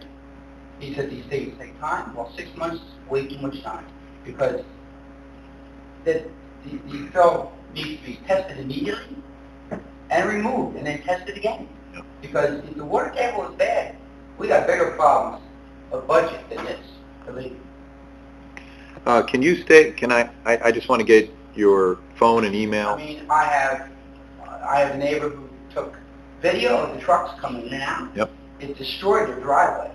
Destroyed it. So I can imagine what the road is like. It's not made to carry 66,000 pounds, 48 times in a day. Right.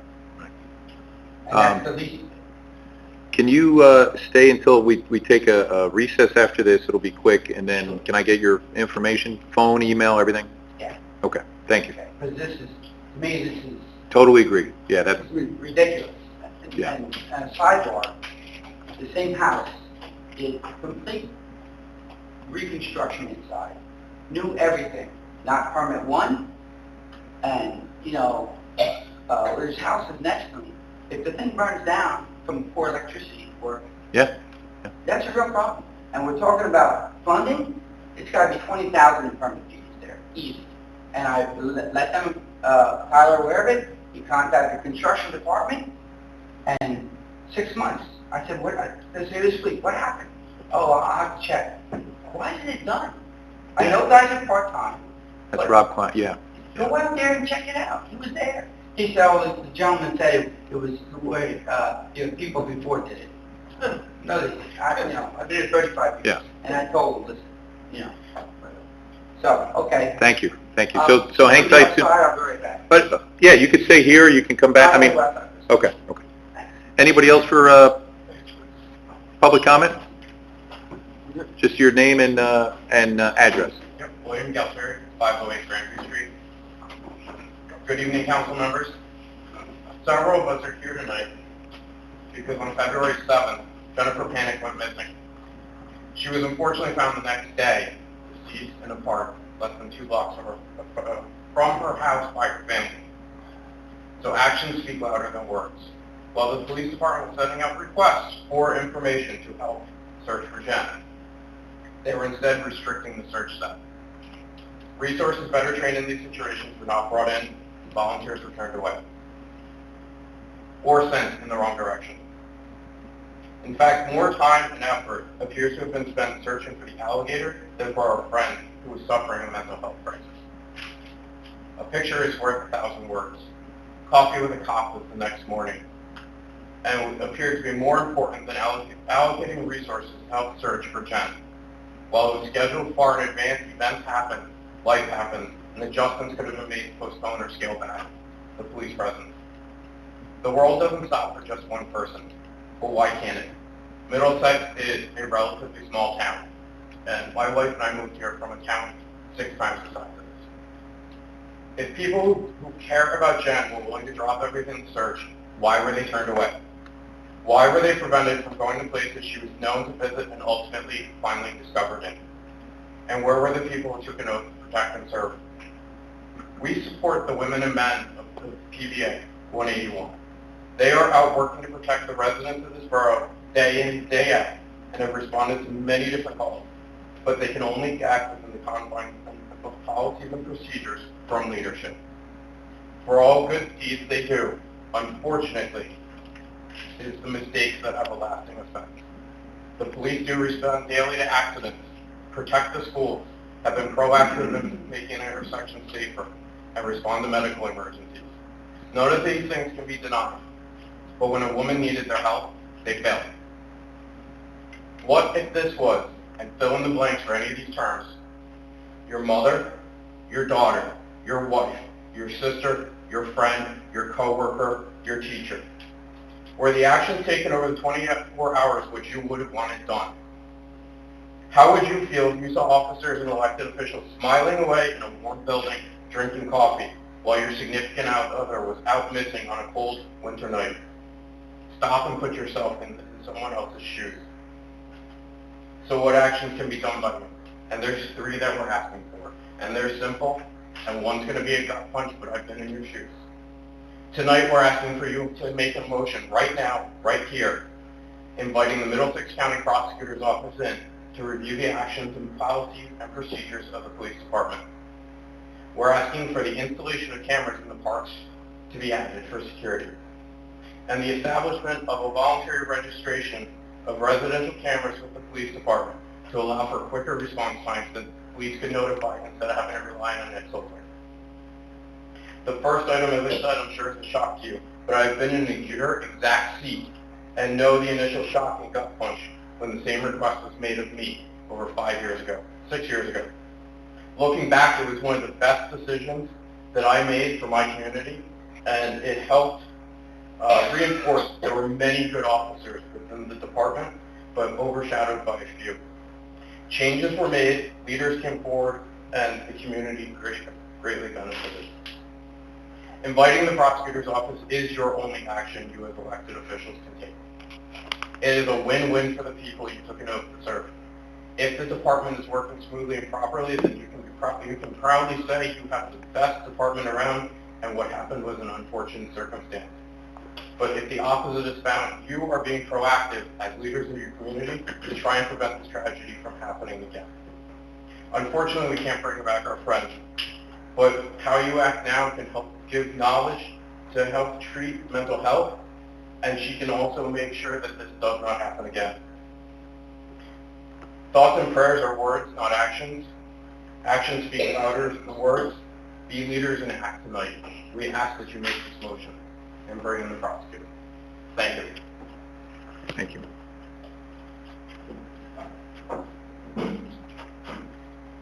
Anybody else for public comment?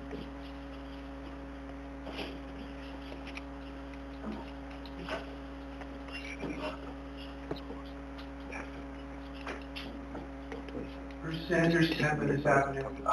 I know you guys are working on the borough the borough funding, and then the 58% of that is the school. I went to the school board meeting. Now, they have a meeting, supposedly a meeting of the minds, but there is no communication. You can ask a question, you can make a statement, you have your 3 minutes.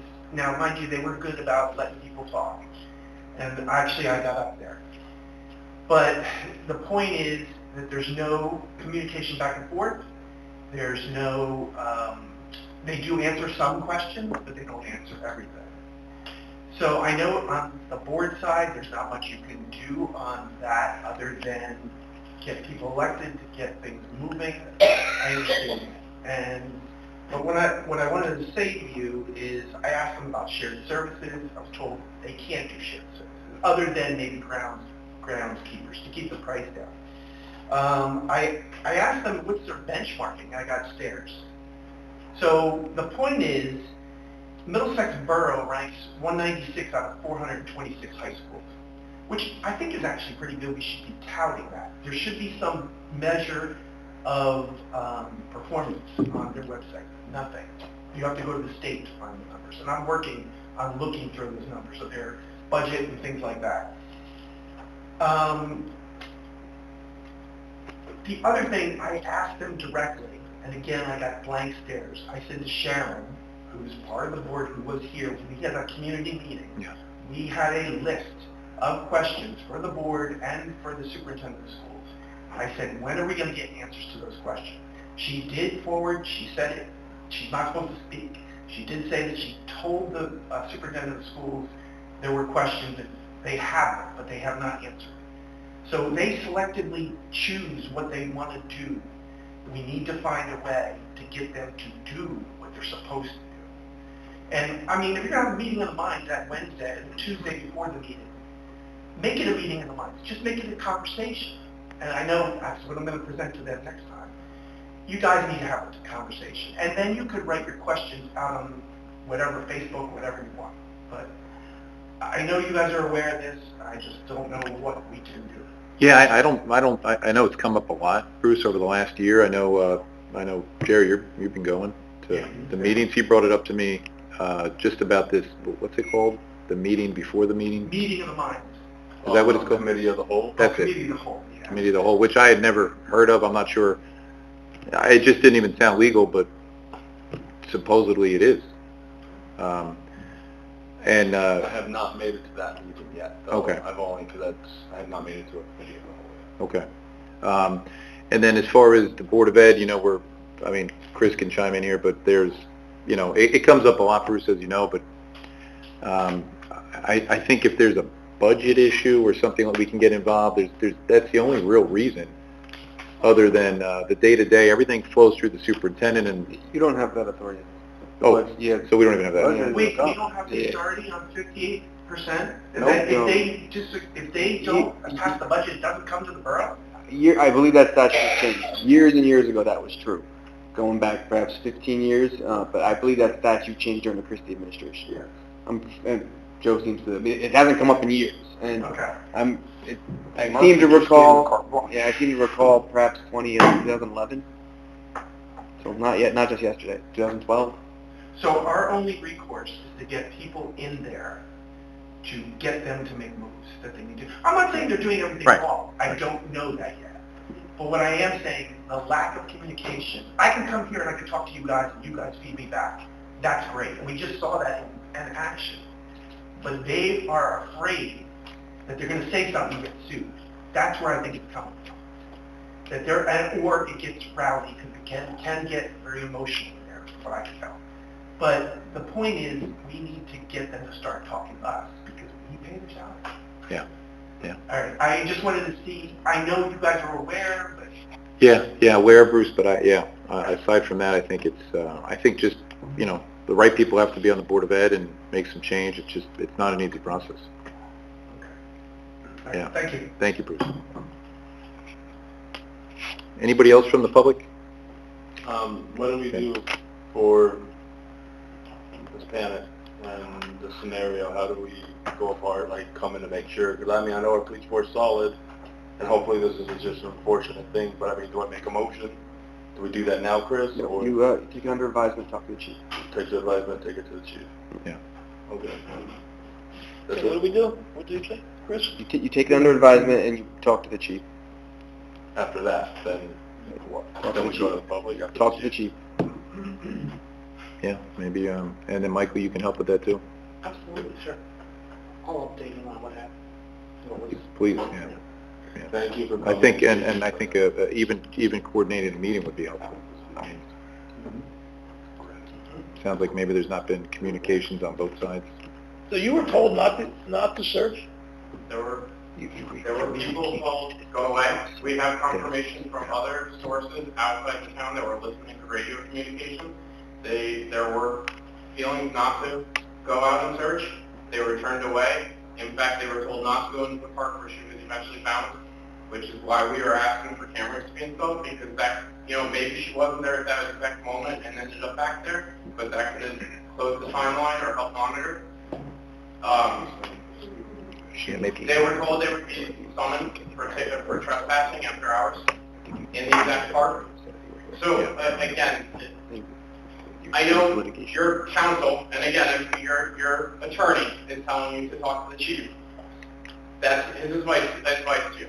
When I was in your seat, I was listening outside of that because we had a feeling, why would I go to the department that I have a concern about to ask them if I should bring somebody else in there?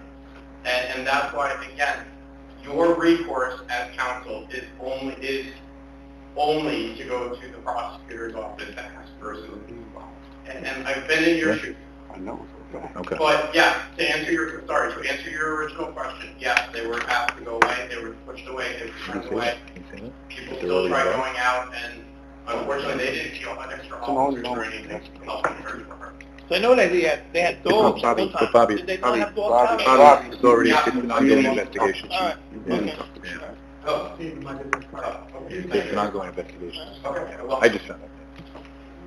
and I appreciate the extra time because I know this is out of order on that. But we do appreciate this. And again, this is a strong concern now, and we do hope it's one-off. But hope that it never happens again, and we do have to change the process. I agree.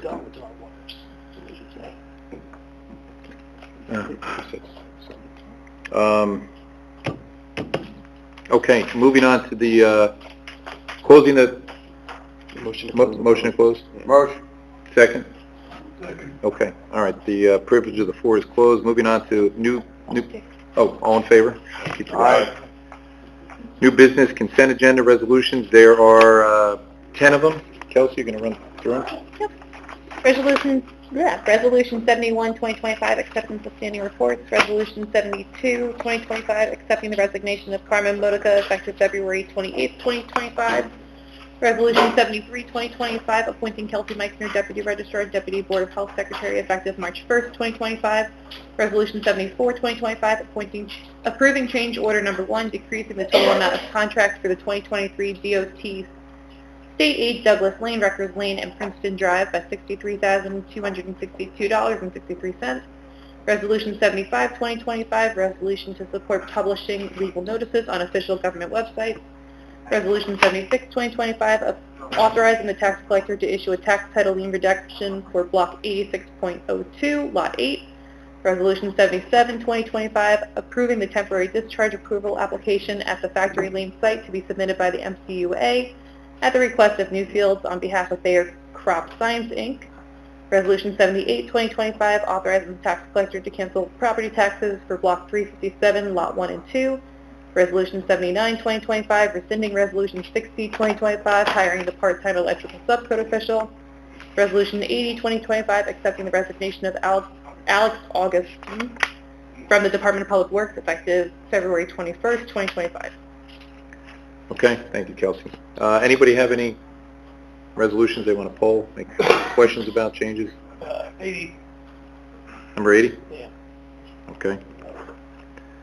Anything else? Guys, good? Okay. Can I make, somebody has to make a motion for resolutions 1 through 9, not 10. Motion. Okay, second? Second. Second. Roll call? Council President Conahan? Yes. Councilman Carnes? Yes. Councilman DeSenza? Yes. Councilman Pacino? Yes. Councilman Doty? Yes. Councilman Gray? Yes. Okay. So, number 10, Bob? Yes. I see Alex is here. Yeah. Thank you, Alex, for your time. I know you're a young guy like my son's age, and I think you see your future brighter somewhere else, and We wish you all luck. So, thanks for your time. I appreciate it. Alex, you know that, you're going to be missed, Thank you. okay? Keep an eye on Artie. Got it. Okay, motion for number 10, Motion. Second. okay? Kelsey? Have to do another roll call. Council President Conahan? Yes. Councilman Carn? Yes. Councilman DeSenza? Yes. Councilman DeCino? Yes. Councilman Doty? Yes. Councilman Gregg? Yes. Okay, moving on to non-consent, Resolution 81, what was this you? Doesn't matter. 81, 2025, pay all claims. Okay. Motion? Motion. Second? Second. Okay, Kelsey, can you take the roll on that? Council President Conahan? Yes. Councilman Carn? Yes. Councilman DeSenza? Yes. Councilman DeCino? Yes. Councilman Doty? Yes. Councilman Gregg? Yes. Okay, moving on to the agenda workshop item, we have two. I'm going to, the emergency services volunteer fee waiver, it's a lot. I'm going to push that off till the next meeting, just for the sake of time. That's something that I added, I brought it up before, it's just going to take a lot of time to go through. It's a waiver for fees for our fire department, our active fire department, and fire police, rescue, and OEM. So I think it deserves more time, so Kelsey's going to add that to the next meeting. Chris, do we need a motion to table that to the next meeting? You can, yeah, you can. I mean, It's a workshop. technically, you could, to amend your agenda, you could do a motion. We don't always follow that rule exactly, Kelsey, but you can do it that way, yeah. Okay, let's do it, yeah. Do a motion just to Table it it. for the... Yeah. Motion. Second. Okay, all in favor? Aye. Okay. So number 1 is tabled. Number 2, Environmental Commission recommends an ordinance regarding invasive plants. I mean, I sent it to you guys. Bobby, yeah. It's also on page 70 of this packet. But some of the, I mean, we do have a bamboo ordinance already. Linda told me we do have one already. I mean, it does make sense, but some of the things I don't like about it is, under 5. So it includes bamboo plus It does other stuff, right? Well, yeah, I mean, I agree to some of the invasive species, but my concern is who's gonna monitor this and who's gonna enforce it? Because some of the things here, it says a violation shall be given to the owner of the property from which the invasive species has spread. In writing by certified mail, return receipt request, remove the items within 30 days. Cost of all remedies include removal of plant removal of property owners. Then it also goes down to saying put a lien on the property for some of these things. I mean, like, is that, Chris, is that... The vast majority of our Are they? penalties do include that, They yeah. do. If they're ignored, yeah. At the last How is stage. it enforced? At the last stage. Who enforces it? I mean, I mean, it'd be Tyler. So they would have to come here. I mean, I'm only just seeing this when the packet was distributed, and Council President Conahan and I had a separate discussion about this. We did try this in a different client of mine. Never really got off the ground, but I did review that ordinance. This is more robust. The proposed ordinance that didn't get adopted is the one that I reviewed, and this one. I mean, I think we handle a lot of this in J-Love for new construction. Yeah, I mean, you can't go. 100%. They don't. It's hard to enforce on that end too. You would, it's not terribly unusual for penalties to, if they're not paid, to be leaned against the property. Penalty. Violations penalty in section 6. But I did see somewhere Yeah, where... so it would be the general penalty. Who wrote this, Bobby? Who wrote this? No She got it from another I don't town? know, I guess she got it from... Yeah, because it's not bad. I mean, in terms of ordinance, it's a little bit more robust than the one that I was reviewing on the separate track.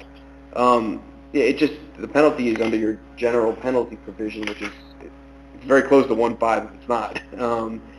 And you just proceed with that. So the towns are doing this. The other client is Bridgewater.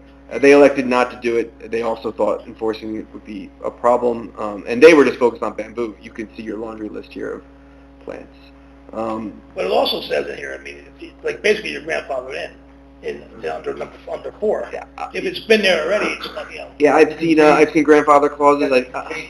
yeah. I've seen clauses that allow for potted plants, potted bamboo, potted ivies.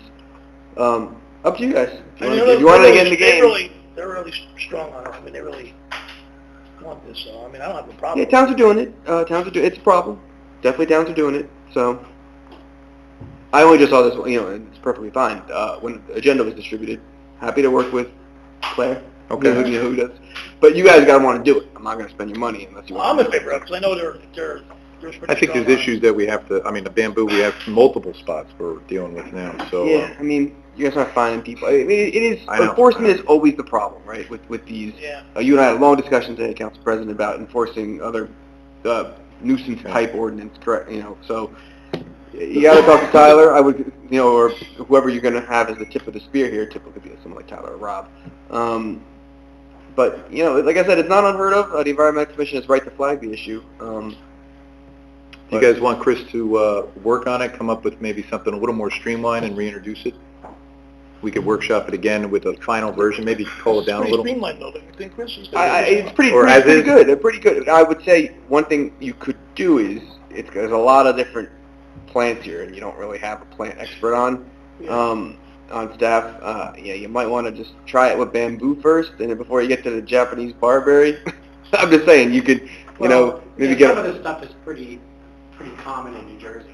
It's not that it's so rare, the barberry. But maybe we should check with the Rutgers, experimental station, get some ag expertise in on this, or, work a little bit more with the environmental commission. So it would only be the new plantings for obviously any of these. How much is this gonna run us to figure out if we can't grow plants, and is there any way to make back that type of money? Like, I love land, I love flowers and stuff, but how many hours are we gonna spend? Is it gonna be effective? Well, with the council, I was also thinking... Oh, do you mean enforce it? Yeah. Would the council want to hear from the environmental commission on... Yes, yeah, that'd be a good idea. That's true. Actually, why don't they come in and because, I have questions too, and they can be here. Yeah, Just maybe do more things so we can, just get it all done at once instead of going back. Yeah, that way they could handle all And piecemeal. Okay, Bobby, why don't we do that? Yeah, Bobby, we should also find out where this is from. Okay. The one that I modeled, the one that we didn't adopt in my other town, was from Burlington Township in Burlington County. It was not as robust as this. I'd be curious. I can email Claire too. Let me do that. Just to find out where this is from, because I think it's good. And you could also reach out to them and see how they've had the time that they've had enforcing it. So that's homework that can be done. Yeah. Yeah, The enforcement tower, it's a big, Yeah, that's with all these always enforcement. Okay. Guys, anything else on this workshop topic? No. Okay, I'm gonna open it up. A motion to open it up to the public for only the invasive plant discussion. Okay, motion. Second? All in favor? Aye. Okay. Bruce, there you go. Floor's yours. You got bamboo. Armed and dangerous. Yeah, a lot of bamboo? But now, I had a neighbor that put bamboo. He did finally get rid of it. He had to burn it out, and it finally went away. His son started it. Okay. I agree on bamboo. I agree with anything you want to set this up for the borough. Great. I question why the environmental committee is using their time to say you can only have New Jersey plants in your yard. I don't like the idea of a grandfather, because let's say the plant dies and I put something else in. You are opening yourself up for lawsuits to the town. I can see a case where, hey, my neighbor's has this beautiful yard. I have, what's that? Creeping Charlie. Creeping Charlie is a pain in the you know what, to get rid of. You can't get rid of it. And it went into somebody's yard, they complain to you guys have to send the board guy to look at it, and then I'm going to get fined because I can't get rid of Creeping Charlie.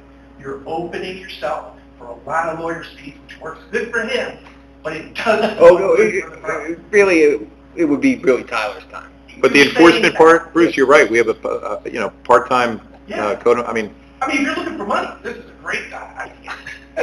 But the point is, we're not an HOA. I do not want anyone telling me what I can, and she's heard this if you read her statement. New Jersey plants. You can't have a butterfly bush. What is wrong with a butterfly bush? Yeah, maybe the acidity hurts a tree. There's a lot of trees. The point is, we are not an HOA. They shouldn't be focusing on that. They want to do some great work.